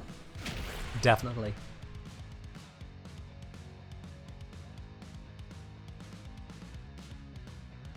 You're apparently earning a landscape display. You are indeed, just by watching the stream. A drop that goes out to absolutely everyone watching at the moment. For those of you who haven't seen the demonstration earlier, let me remind you exactly what it is you are getting. If I just switch to the decorate mode, as you'll see on the left-hand side of my arsenal here, we got this poster right here. This is actually using two of those landscape displays stacked one on top of the other, and that's how I've kind of made it into a portrait appearance. So with those displays, you can see the options pop up there. You can obviously move it around or just remove it. But number 2, edit the decoration contents. So you can swap in an image of your choice. You can change the horizontal, vertical offset. I broke it. I broke it. Got it. I'm gonna have to fix that now, chat. I don't know what I did, but I broke it. Whoopsie. Let me just... Oh, there we are. That was actually quite convenient. Right then. And it's good again, chat. There we go. So you see, it's really easy to work with. Just don't move the scroll wheel whilst you're hovering over a scroll bar. Fun fact. But you can set your filters, so if you wanted to have a really bloody one or a black and white one, you can change it up how you want, and you can swap the image around. You can swap the placement of it. Whatever you need to do to give yourself exactly the appearance you are looking for. That looks wrong. Does it? No, it's fine, it's fine. It's fine enough.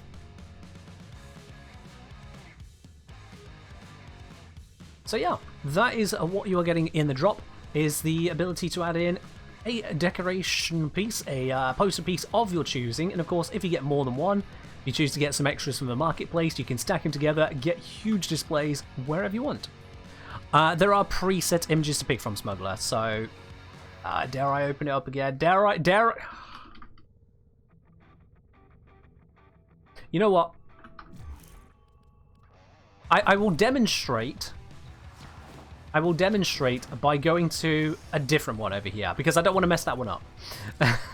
I like that one there, so I'm going to risk messing up this one.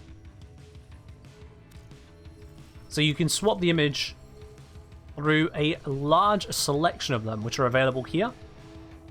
So we've got both fan art, which is included into the game by DE, and we also have some various images from around the place. So for example, you've got Ceres pops up, Earth pops up, those come from codex entries. So there are a lot of different pieces you can pick up to put into your landscape display. So you got plenty of options there. It's not just one or two images, there is a whole host of them. As you can see, I used a selection of them here to create that effect, that background effect that I used for the thumbnail about the mirror defense farming. I literally just set it up, took the photo. Behind the scenes, that's how it works. Are these new? These are not new, no. These are not new whatsoever. Those ones I showed down there were from Barukatia, whereas the easier shapes to work with, like the landscape ones here, you can get those straight from the market for platinum.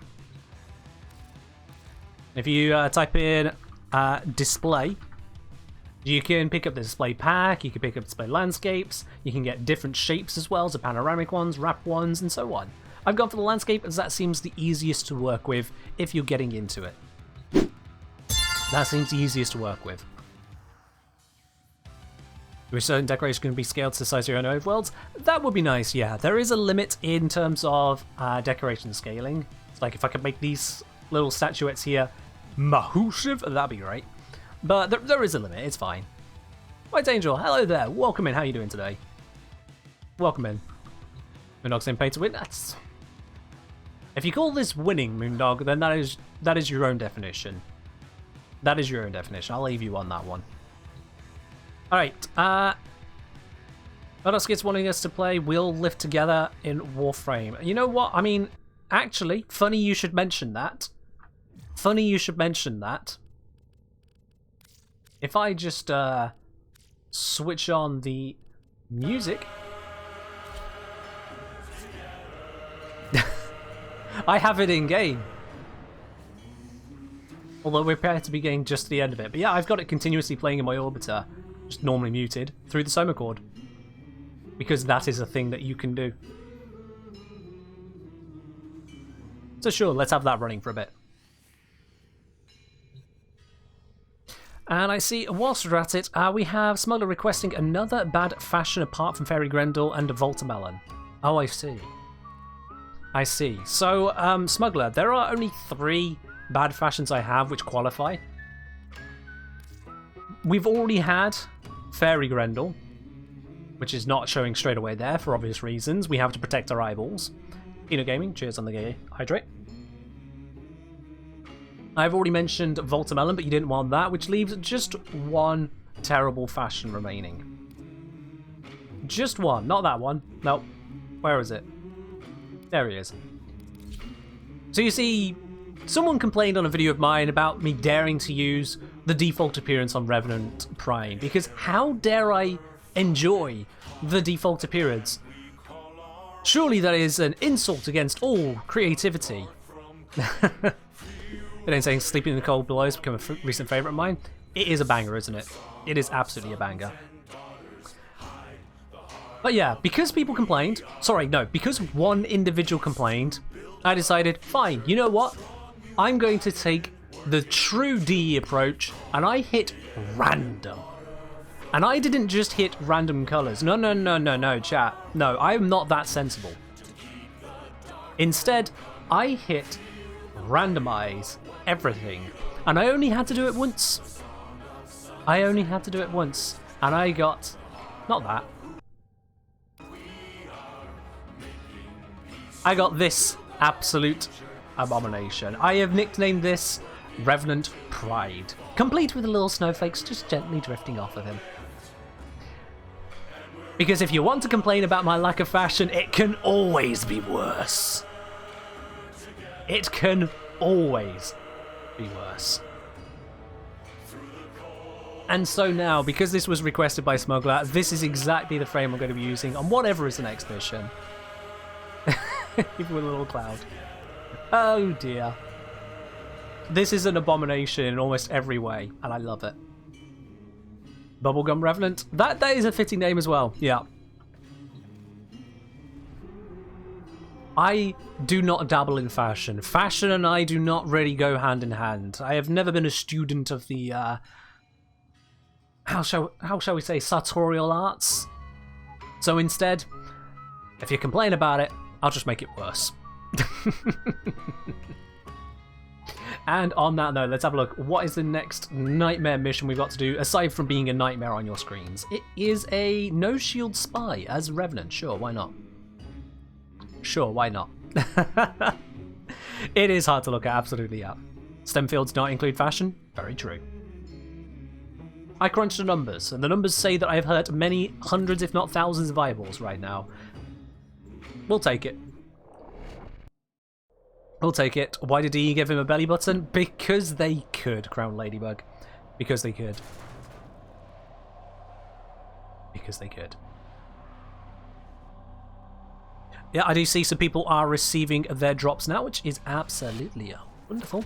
And then saying, if nightmare missions only provide the unique reward once, is there a good way to track which ones you've done already? Yes, you can't actually load up the mission again from your navigation screen. The nightmare mission will vanish. And then once they come around, because I think they're around on a daily circuit, or no, it's like 8 hours or something. Once it's back again, you can get the reward again, Edane. So if it's not on your navigation panel, you can't get the reward at the moment. That's how you tell. Relatively easy way to check. So long as someone else isn't starting the mission for you, you're good. Alright, it looks like Adamalek has gone straight to A. F-King may have gone to B or C. I can't tell at the moment. I'm going to head over this way. Looks like someone is behind me. Yeah, Blocks is behind me, so that's fine. So I'll head to B. And Blocks, I guess, will just be the odd one out, who doesn't get one. Wait, no. This is mine, Adamalek. You had A. Go away. Wait, you've already done it. How have you already... Whatever. Done A and sprinted over to my one. The absolute madman. Oh, no. What? Oh, it probably saw my Warframe, didn't it? Too surprised by Adamalek turning up. I didn't remember to move my Warframe out of the doorway. Oh well. It counts. I still cracked it. Ladies and gents, if you're in a multiplayer mission with people that you actually know, or at least know enough, don't go to their vaults. Take one. Share the load, as Samwise would say. My Warframe got spotted. I mean, it's kind of hard to miss this one, isn't it? It's kind of hard to miss this one. But there we go. Another couple mods to throw into the collection. Itakendo, you're very welcome. Enjoy the display item. Chat, if you set up something amazing with your display pieces, do send me a screenshot on Twitter. I would like to see how some of you use it. You can tweet your screenshots to me at TheKengineer over on Twitter. It'd be nice to see exactly how everyone puts theirs together on the Orbiter. You see, I've received one myself just now from the drops as well, because technically I'm watching my own stream apparently. So that works. But yeah, the drops are working. If you are having a drop not updating for you, if it's not showing you've made any progress, refresh your stream. Definitely refresh it if it's not making any progress. I knew I could get my own drop? Yeah, absolutely. Because it's not me giving it away, it's DE giving it away, so I can get it too. Let's blame Revenant. I don't think many people are thanking me for this, Revenant, but sure. Sure. Alrighty, let's bring Yeet Loki next. I don't know what the next mission is, I'm bringing Yeet Loki. But Yeet Loki has a very sentient appearance, and it works. Let's see, Phobos. What has Phobos got in store for us? It is a capture. Well, okay, Yeet Loki is the correct pick for that one then. Petoniak, you're very welcome. Hope you enjoy the landscape display. Of course, you're welcome to stick around for the rest of the stream. For those of you who don't otherwise know, I do stream on Wednesdays and Sundays for Warframe as well. On Wednesdays and Sundays, every one of those Wednesday and Sunday Warframe streams, I do a Platinum giveaway, which you can enter at any point throughout the stream. So do make sure you drop by to give yourself a chance to win some Platinum and enjoy his streams, of course, as well on Wednesdays and Sundays. What's my personal feelings about Grendel before and after? Before he was a meme, afterwards he is now a legitimate and powerful Warframe. He has certainly earned his place. I mean, seriously, the fact that he has a 0 energy cost armor stripping ability in an AoE is pretty cool. That is pretty cool. Is the drop limited to 1? The drop is indeed limited to 1, yes. Excellent work. We'll interrogate the captive back at base. Well, that was over quickly. And in case you're wondering why I call this Yeet Loki, well, just look at the speed at which I can traverse the map with said Loki.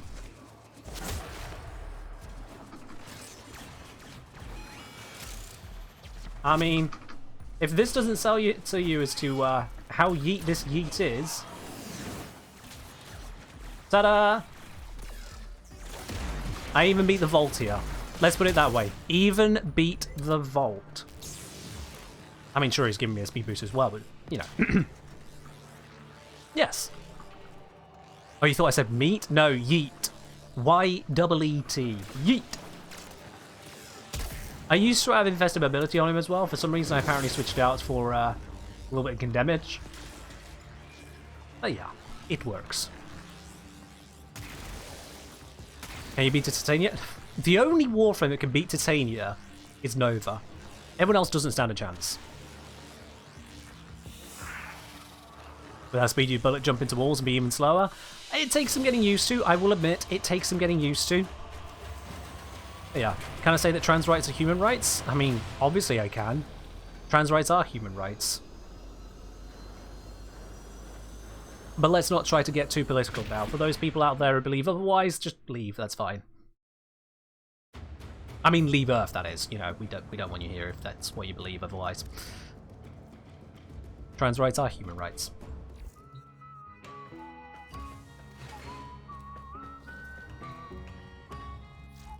I don't talk about personal life all that much, but a close family member of mine is in fact trans as well. I fully support him in that. They're just part of my family. There's nothing else to it, so yeah. For anyone who thinks that discussion needs to go any further, you got a problem, frankly. Got a problem. Alrighty, time to chuck away the in-game music once again, because I do see that United Dudes has requested we switch to a bit of EDM, so let's get rid of the one bit of music here. As much as we all live together, United Dudes has other ideas in mind, and Yo DJ is sacrosanct most of the time. So let me just get that up and running and go. There we are. That'll take over the background now. Alright, let's take another really random pick of a frame. Let's go for Mirage. Yo, Sajikar, thank you very much for subscribing with your Prime. Welcome to the channel, proper my dude. Enjoy your lovely blue sub badge, your emotes, your access to the supporter T Lounge on the Discord, and of course, no more ads here on Twitch. Ooh. Cheers. What about EDM We All Lift? I don't know if it exists, but Idle Outlaw, if it does, I definitely want to find out about that. Drogo, you're very welcome. Enjoy the display. Put up something shiny, and when you do, send me a screenshot of it on Twitter. I would love to see the display you do. What's the build on my Loki Prime? Let's bring that back real quick. So this Yeet Loki works better with Infested Mobility on the one here. And yeah, it's just designed to go straight in, don't get knocked down, have all the energy, have the duration on Invisibility and Infested Mobility when it is there. Just glide and fly. Glide and fly. If you wanted to take this even further, you could of course use something like Firewalker, give yourself even more bullet jump, or Mobilize if you want to be cheaper about it. And I even went so far as to put in a couple Parkour Velocity Ambush Shards, because hey, why not? It's Yeet Loki, it deserves it. I said I was going to use Mirage. I have no idea what the next mission is, let's find out. You're new to Warframe? Well, welcome to Warframe. Welcome to Warframe. It is a very interesting and very big game. There is a lot to do. But we're going to be rescuing. So let's go rescue. In a death detonation mode nightmare mission. What are Arkham mods? Arkham mods are basically upgraded versions of the standard mods. There are 5 of them in total to collect. And they each have some kind of additional bonus on top of what the normal mod will do. But the cost being a more expensive drain. A couple of them also have enhanced bonuses over the standard version. Like Archon Continuity is a higher bonus than normal continuity because the Prime version exists. And apparently the music decided to stop, but let me fix that. There we go, don't know what happened there. How do you get Archon mods? You get Archon mods either by trading them from players, or by completing Carl missions, for which you must do the Veilbreaker quest. I won't say any more than that because it does involve a very late game quest, and therefore story spoilers if I tell you more. It is going to be one of the very last quests in the game that you can get access to, so yeah, it's a bit of a way in. It is a bit of a way in.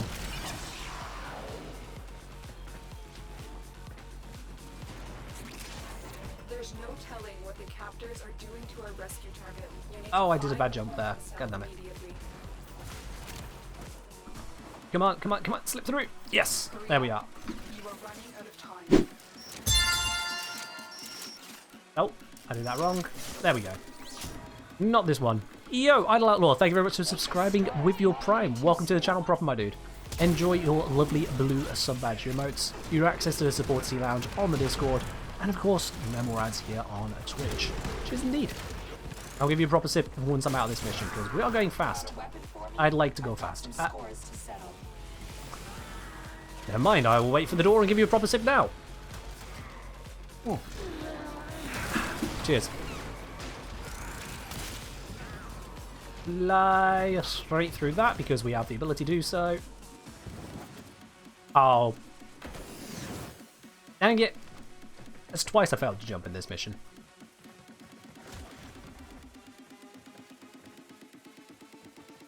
I also genuinely forgot to start my Twitch Prime sub ready. Well, at least you remembered in the end, Idle Outlaw. At least you remembered in the end, so now you can grab the benefits from it. What's my favourite Warframe? Lavos. Absolutely, every time, Lavos.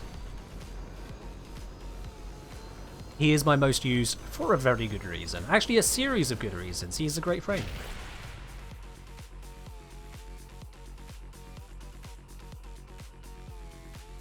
I just noticed Cora Cup requested pick frame Clone Wars Mirage. I don't know what Clone Wars Mirage means, but we just had a Mirage, so I'm going to count that as a dunzo. Yeah. Where do we even get Lavos parts? You get Lavos from the Intrati, from Father, in fact, specifically, from the Intrati, in the Necrolisk on Deimos. So it's an open world syndicate frame, but rather than being from bounty drops like Zaku, Gara, or Revenant, you just gain standing with them, and then you can grab it. Which is really easy to get. Oh, build with her one in mind. I see. Good way. I mean, we could run through another mission and just press 1. Because this build does accommodate a 1, but What? Let's see. We got Thieves, Sabotage. Is it? Yeah, no shield sabotage. Mirage for that? Yeah, we can. We can do it. Let's do it. We'll just make sure this isn't the no duration build, actually. No, we got plenty of duration, so yeah, it's fine to go. Citrine fashion frame? Let's not go there. There are some cursed picks for that. What's the background music on? This is a track called Be More Kind. It is part of the EDM playlist from Stream Beats.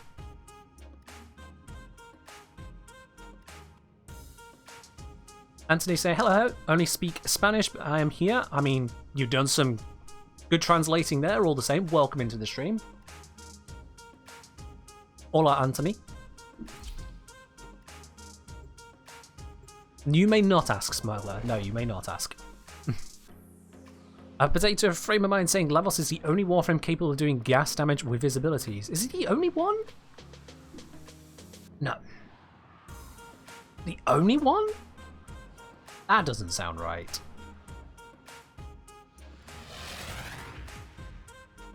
Anthony, no.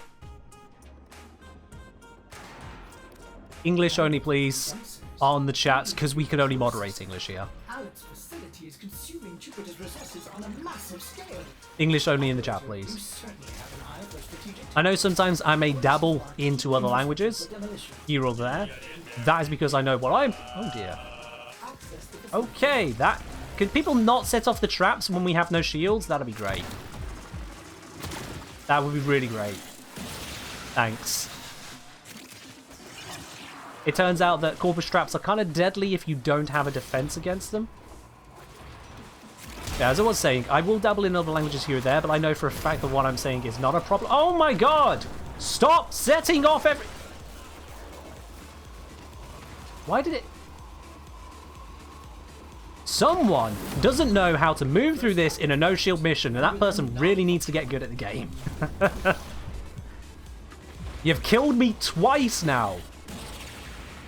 These elemental condensers are the heart of Alan's operation. His profit center. I'm gonna... Let's see, what frames we got here? Wukong, Lavos, Frost. Who could it actually be out of those ones? Are they doing it on purpose? Probably. Oh, they're just not paying attention. It's probably the Wukong, because Wukong's think, oh yeah, I can just go through everything. I'm invulnerable. No, not everyone can do that. It would be a shame if something happened. Sabotage mission against Ken? Feels like it. It could be Lavos' 2, you're very right. Yes, Lavos' 2 does explode, doesn't it? Which kind of leads to the death of everything nearby, and that includes us if they This will take a few moments. pop all of the distressed conduits around us. Oh god, my health is so low. In fact, I have 800 more health in Operator right now, so I'm just going to switch to Operator. Operator is just the safer way to play right now.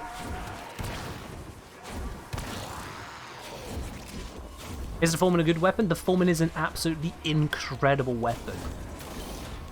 As soon as you get to Mastery Rank 8, it is the very first thing you should do is build the Foreman, because it is so ridiculously good. Also, I've realized now we've got a lot of new people here. I maybe shouldn't be using the Operator quite so much. Sensibility has just dawned on me there, chat. I'll make a 30-minute apology video on YouTube later.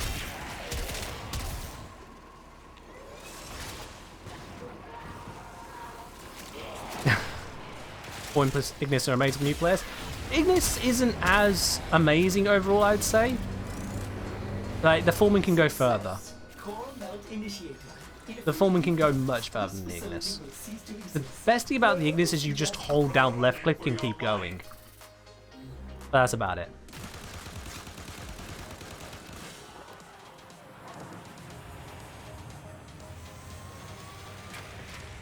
All the Jupiter traps are bugged. Mirage just sleight of hand activates them. They also hit you. Oh, that's rough. Yeah, if you've not already submitted that as a bug report, absolutely do so then, please, Idle.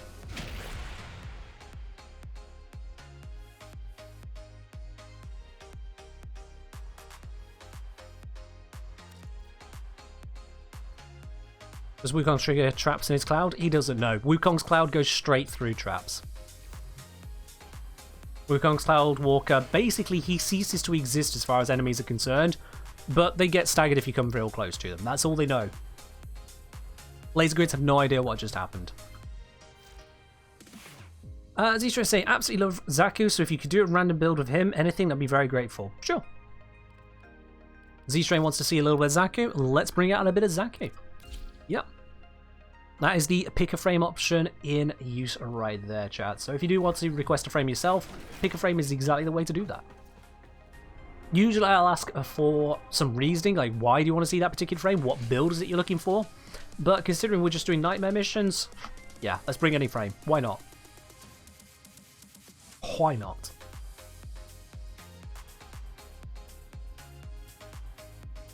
Because I honestly once found the Phantasma, never looked back. Yeah, that's fair. You can use a variety of frames. Can I show the full build in the arsenal?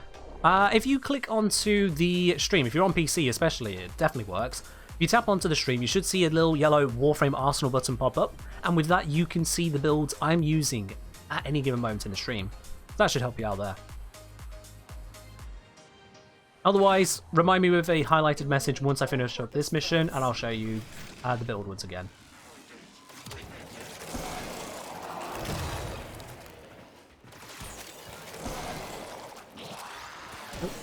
So we're in a time-limited mission here, but because we get extra time every time we get a kill, we start with a 5-minute timer, and I think we're going to end with a lot more than 5 minutes, because we're already up to 10 minutes. Yeah, this is not a challenge whatsoever on this nightmare mission. Certainly in a team of 4 players who are all pretty ridiculously overpowered.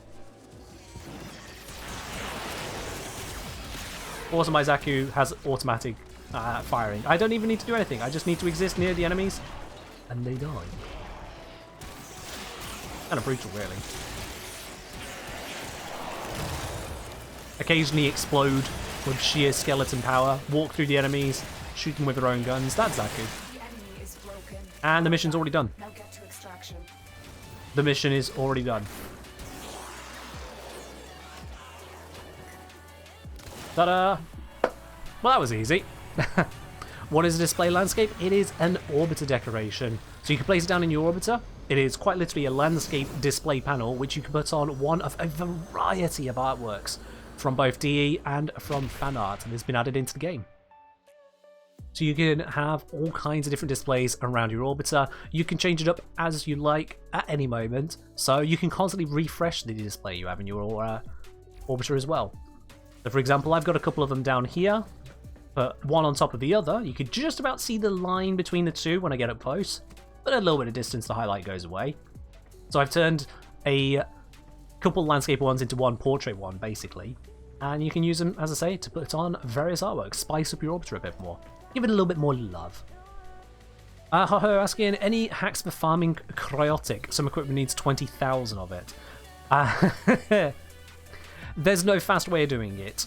There are more efficient ways, but there's no way to really get around it. So, yeah. Pick whichever excavation mission you feel like doing. If you want to go for the level 1 to just cheese the heck out of it, sure, go right ahead. Against the Grineer is probably the best, because then you can use defensive frames more effectively. There's no nullifier bubbles, and there's no ancient disruptors to ruin your energy. But otherwise, you just got to do excavation missions. If you use a resource booster, you'll get your cryotic faster. If you have a Smee to give out with you with charm, that will give you faster cryotic. And if you do it on a relic fisher, if you have... Do we have one? We do not have one. But if an excavation relic fisher pops up, that also has a built-in booster the longer you go. So that will give you even more cryotic that way as well. You can stack those bonuses together. Otherwise, you just kind of have to do it. Do I have a way to force update the loadout overlay? I do not know. Sometimes it just has a delay on it. So let's bring out the Foreman as stands. Someone's asking, this is my go-to default build for the Foreman. We've got Galvanized Aptitude, Amalgamation, and Primary Merciless. The reason I've got all 3 of these here is this is multiplicative with these 2 on the Foreman, so it's worth having. This will give a heck of a lot of damage, but this makes sure we have some damage to get started. As the Foreman Without this, it can be a bit shaky on the steel path. This ensures we get going at the first place. On top of that, then, we've got viral modded in, so we've got viral electric, we've got loads of crits, we've got loads of crit damage, we've got loads of multi-shot. Additional range on the Foreman is a very good idea to have. And then internal bleeding here. This takes those guaranteed impact procs on the Foreman, which it deals within the first 10 meters, and makes it where we have a very high chance of those turning into slash procs. Altogether, this build here tears through most enemies quite handily. I do have a couple of alternatives to dealing with specific enemy types, but this will do you very well overall. Do other serration mods not work the same? If you mean, like, can I just put normal serration here? Yeah, absolutely. I put amalgam serration for the extra sprint speed. It's this which is multiplicative with other pure damage sources on the Foreman. Because the way that the Foreman shot works, it is a projectile. So that's why. And yes, this is the same build that went Burr earlier. You can switch it into automatic mode. This stops activating in automatic mode, but everything else still works quite handily. Does it become 60 meters? I don't know about the force proc. I would say yes, but I've never actually tested it, Solarium. I just know that it helps me hit enemies further away more effectively, which works out for me. In terms of modding the Foreman, if you don't have Former on it though, let's see what we can do with that. Because the Foreman, when it starts, you have no polarities, no extra bonuses or anything down here. You should always put on a, a reactor, get yourself the extra space. If you have only got just this as it is, and let's say you've not got prime mods, then what you can do is you can go for a corrosive setup. So that right there, that'll fill out 25 out of 30 capacity if you haven't got those, the upgrade on here. So you can go for a corrosive setup, but that will handle most star chart things. If you get the corpus on a low level, switch it out to obviously magnetic, you'll still get a good result from it. If you can, however, afford to put in some other mods, if you've got the capacity increased, that's when we can look to go for a viral electric setup and start to expand out with some multi-shot and then with some crits. Now, you'll notice here, I've only got 17 capacity left, but to put on 2 crit mods would take 18. So the little trick on that there is to have a lower ranked version of one of the 60/60 mods. You don't lose that much in a process, and instead that allows you to get that extra mod in, fully flesh it out. So this is a 0 Former Foreman build, and as you can see here, we've got 90% critical chance, 5,000 damage per shot, before even taking into account the crits. So most of the time you'll be dealing, what, nearly 25,000 damage with this? And you're going to have both viral and electric procs to help you out on that. So if you are in an early game position, this is the kind of build you can go for. Obviously, if you've not fully ranked your serration, that's fine. You'll still get plenty done with it as it stands. Go for it. Are you too late for the drops? If you've only just arrived, you are too late for the drops. In order to claim the drops, you must have been here at no later than 27 minutes ago now. In fact, on that note, I am going to take the drops note off of the stream title so I don't bait anyone in with that, because that wouldn't be fair now. So I'm going to remove that. What's my Foreman Ribbon? My Foreman Ribbon is plus critical chance, plus critical damage, and plus damage to Grenier. It's a pretty spicy one, yeah. It's a pretty spicy one. I don't really use it because I'm happy with the build without the ribbon in, but it's there. It exists. It is nice. Oh yeah, absolutely, Hunsley. You're welcome to stick around, enjoy the rest of the stream. I do have giveaways running on Wednesdays and Sundays for a chance to win some platinum as well, so you can absolutely catch that on future Warframe streams from yours truly here. Crit chance for crit damage to gold. It is absolutely, yeah. It's a nice ribbon to have there. Best way to get good mods, play the game. Straight and simple, cheese a ton. Loads of mods come from loads of places, but the number one thing you can do is just simply play the game. The more you play the game, the more you interact with in different parts of the game, the more mods you'll pick up, the more upgrades you'll pick up overall, and you'll pick up things which you don't actually need to keep hold of, sell it to other players, and get the things you're missing. Literally, the best way is just to go out and play the game. Now, if you want to have a specific mod, then you're probably better off looking at the wiki for more information on that specific mod. Alright, let's see. I'm gonna bring you Rayleigh to the next mission. Yeah, let's do that. let's bring you ready to the next one. Now, what is the next mission? I'm doing this backwards intentionally. Next mission is a rescue. Low gravity rescue. Low gravity, you ready? Oh dear. Low gravity Urali. That, okay. That might have been a mistake. I might as well have picked Zephyr at this point. Oh dear. Oh dear. Would I consider 5,000 base damage on an amp decent? Depends on the other stats, but it sounds like you're along a good way. Oh, I broke the Urali build, didn't I? Whoops. Okay, well, we'll just roll out.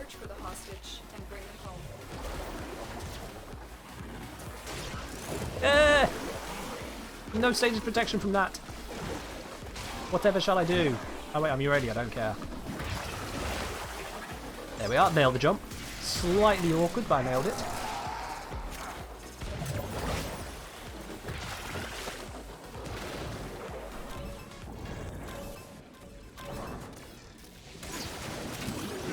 Grab our way through the door there.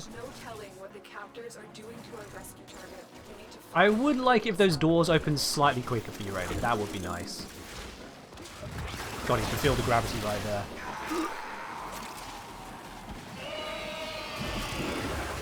Go straight past the screaming dogs. No one cares about those. Ah! Literally so hard to control.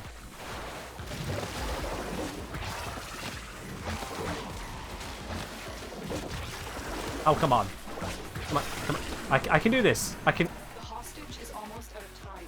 Hurry. Fast. What am I doing? There we are. Come on. We can get through the pipe. Come on. She can go right in a half pipe. She can go through a full pipe. Here we go. This counts. That was good. There we are. Urali is really into rock music because of all the headbanging. Ayo.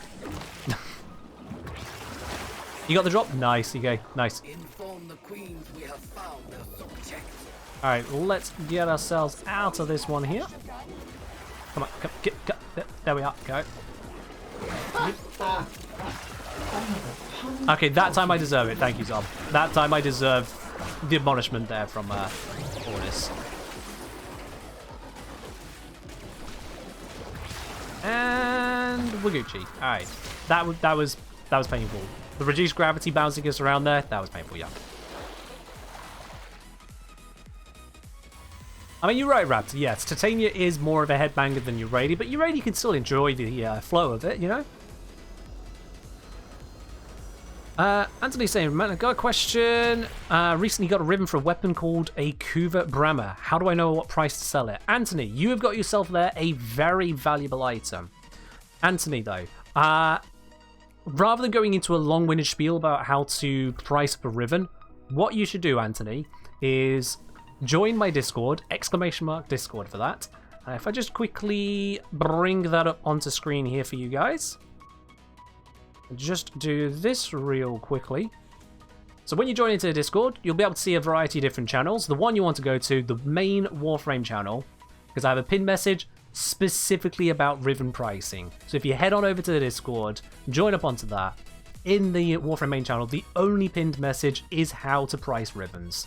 So I've already got you covered with a proper guide on it there that you can review at your leisure. Because let's face it, it's going to be hard for me to properly advise you on that just through a live stream. It's one of those topics that does take a little bit more thinking. But yeah, I hope that covers that for you in a way that satisfies you. Do I have a really good build for the Amprex? Me? Really good build for the Amprex, the weapon I use in so many of my videos? Surely not. Surely not. I wouldn't have a build for the Amprex that handles a lot of things just innately as it is. The Amprex is a high crit weapon. Despite my misspeaking once in one video at some point, it's a high crit weapon. And so, similar to the Foreman, building for viral electric, I'm going for hunter munitions because it doesn't have the impact to use internal bleeding. We got the crit mods, we got multi-shot. In this case, I've gone for prime shred as well, for added fire rate, and for a chance to hit multiple enemies with the main beam, which can really go quite nicely. And then this ribbon, obviously, you're not all going to have this ribbon here. If you don't have a Riven, go for just something like Serration to get you started on building your stacks. My Riven, I'd say, is a pretty spicy one. I would say this is a nice Riven to have. It only took me 3 rolls to get it to this point, and this is the first ever Riven I got. I got this Riven from the quest that unlocks Rivens for you. So I'm very happy to have this one. It's definitely works in my favour when I was a newer player to the game. Plus crit damage, plus electricity, plus damage, minus zoom after just 3 rolls on an Amprex. I got the Riven here at Mastery Rank 8. I didn't yet have the Mastery Rank to build the Amprex. So yeah. How does Punch Tree work on beam weapons? It's different for different beam weapons, Grumpy Pants, but for the Amprex here, my understanding is that it will hit the enemy and chain off that enemy, but also the beam continues through, and if it hits another enemy, then it can chain off that other enemy as well, which means that this is a force multiplier, the Amprex, not just improving the fire rate, but also improving how many effective enemies you can hit, which can be great. What do I mean by rolls? So Riven mods, they can be re-rolled to get brand new stats onto them. To demonstrate, let me go get a Riven that isn't that one, because I don't want to destroy the old 3 rolls on it. So say here, let's go for this Boltor one. Everyone knows what the Boltor is. Everyone gets a Boltor at some point. So let's have a look at this Boltor. At the moment, the stats on it are bonus damage against the infested and just bonus damage, which isn't that amazing. And you can see that the stats are different for different variants of the Boltor, because that's based on the Riven disposition of those Boltors. Now say if I look at this and I go, those stats are not good enough for me, I want different stats. You use Kuva to cycle, roll the Riven into something new. Boom.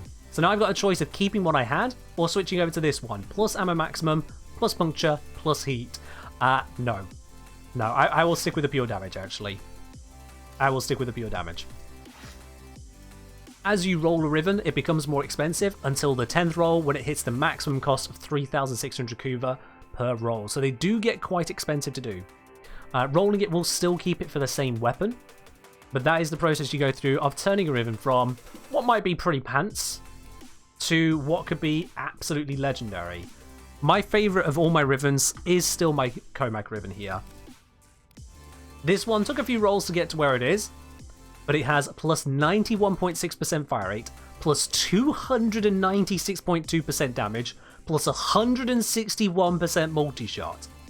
Granted, it's got minus damage to Grineer, but even with that negative, this still ends up dealing a heck of a lot more damage to Grineer on a weapon which already has a ludicrous amount of multi-shot. This thing, well, you just have to see it in action, really. You just have to see it in action. That's the kind of thing that you can get to happen on them. Let's bring out Comac. I haven't even got an Arcane installed on this one. Let's install an Arcane. Why not? Let's actually, no. No, let's not use an Arcane. I'm going to demonstrate it without using the Arcane. I'm still got some Galvanized mods on, sure, but no Arcane. We're still going to run with it. And random pick up a frame, no requests from any viewers, so let's go for Nova. Nova doesn't get enough love. Nova does not get enough love. How much do I think that Comac would have if it was just the 3 pluses, no Grineer Malus? The stats will still be pretty high. Top of my head, I think maybe there'll be about a quarter lower. Somewhere around about that. Twin Finger thoughts? Twin Finger's pretty powerful, yeah. It's not the most overpowered weapon, but it's a powerful one. We already did the mission here, so we're on to Capture. I mean, Nova and Capture. Is there a better pick? Is there a better pick?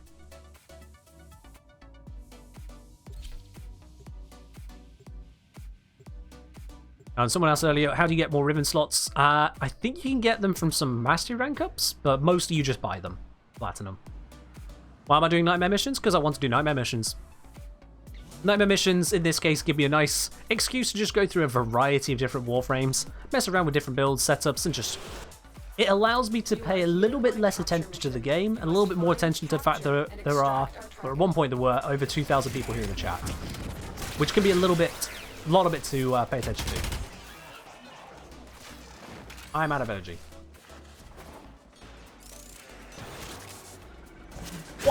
Hello! And he's gone. Oh, and I've been given a fire rate boost. Hello, Mike. Thank you very much. I'm just going to empty out my magazine every time I see a group of enemies. Yep. The gun just kind of goes burr.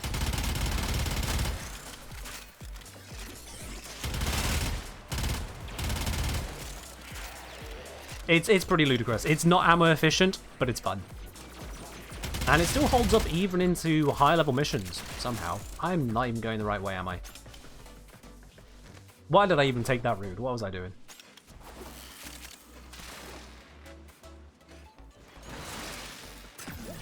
As we are past the drops part of the stream now. The drops have ended.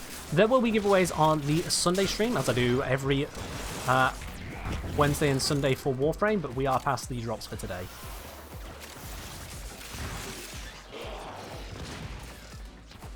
Dang, energy drain, can't do anything. Just gonna have to walk. Walking is Nova, it just feels wrong. That's what I have to do. I'm gonna take her onto a second mission because I want to use more portals. I like thinking with portals.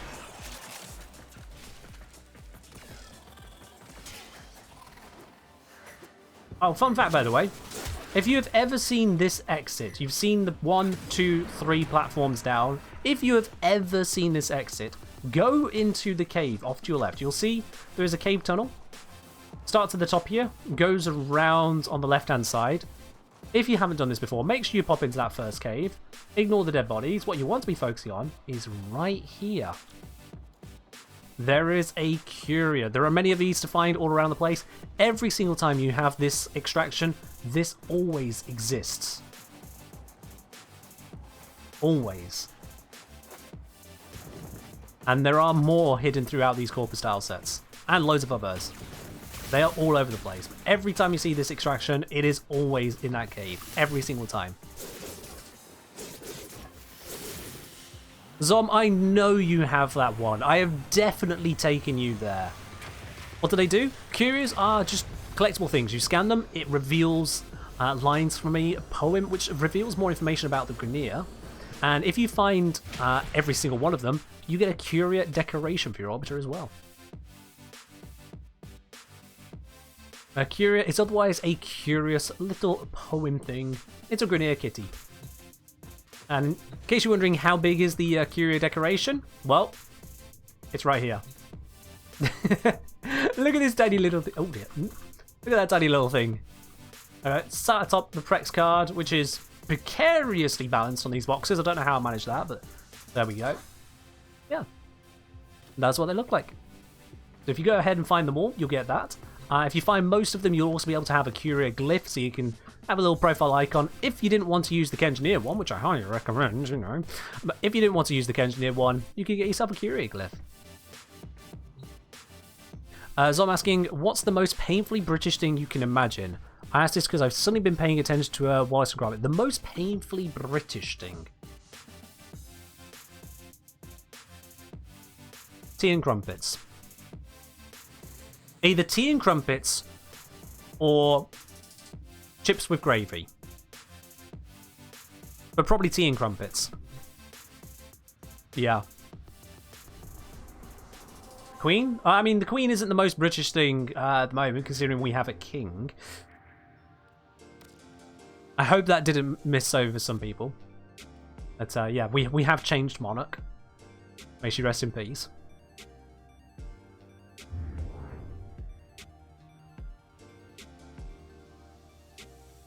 I mean, sure, plenty of people are still going to adore the Queen.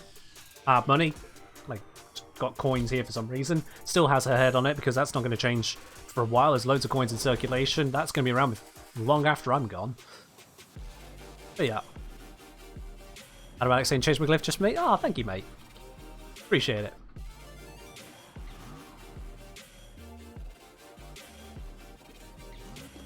Is it on Canadian money? Yeah. It'll be around the world, absolutely. You are here on a capture mission. You must the ability to just pop up down a portal. Much better. Much better. Oh, no, get out there. That would have killed me. You already got the target? Alright. Damn it, I'm trying to... Mission complete. Ow. The captain is escorted to the Whatever. extraction point. I tried to kidnap you away from it, it didn't work, so whatever.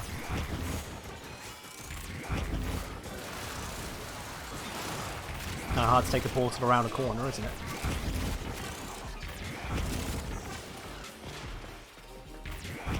And yes, I am using the, what's it, escape velocity augment, I think it's called that, which allows me to come out of portals with a speed boost as well.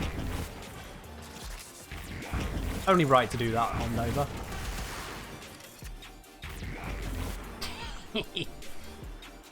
Got him. This is one of the reasons I don't play Nova much, because I will do that. Damn it, come on, just... Yes!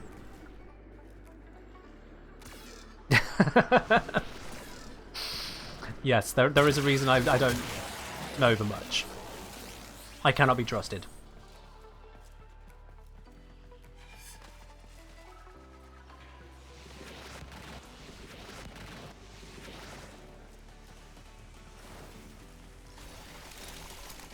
Another fire? I know. I mean, I can still pop a couple barriers. Maybe I can catch blocks with that. Got him. Oh, it timed out. Never mind. Which Warframe does the Carrier Prime come with? Carrier Prime is its... yeah, but... I can't remember. Part of me wants to say Chroma, but that doesn't sound right. I don't actually know. You'll have to check the wiki on that one. Sorry, Moon. You have to check the wiki on that one. Such a baddie? I'm not. A little bit cheeky at times, but... Was it Ash? Oh, okay. That doesn't right either. Oh, you got me curious now. Carrier Prime. Yeah, it was Ash. Alright, cool. Doesn't seem like the kind of thing that would come with Ash, but it did. There we are then. Fair enough then. Thank you very much, stranger.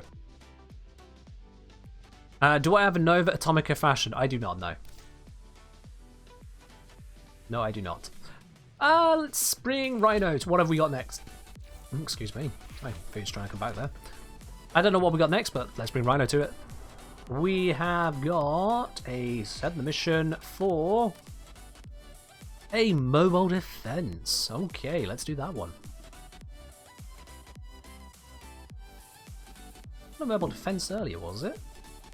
Not have been. Has... I didn't think that was mobile defense earlier. Interesting.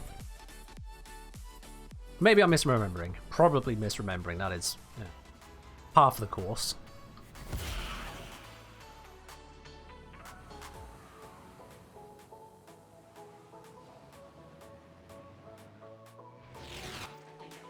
Alright, let's grab that. I do not have enough energy to activate Iron Skin, but that is fine. I'm sure I'll fix that very shortly. Be prepared for heavy resistance. I can't do this without you. Wait, did I accidentally select an invasion? I sense it. No, I can't have. Track it with the synthesis scanner. Don't let it escape. I'm just surprised there's Corpus.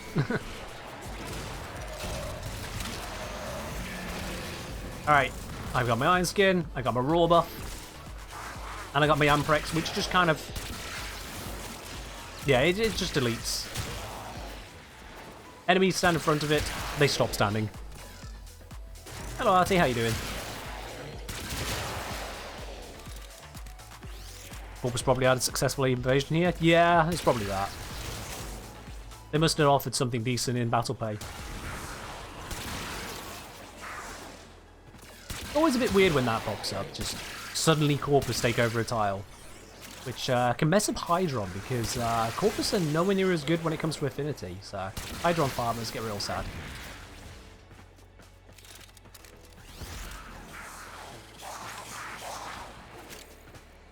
Venari just screeching as ever. Is this a shinier version of Rhino? Yep, Rhino Prime comes with a golden Iron Skin. Which thankfully is still as strong as Iron Skin. It isn't a literal gold.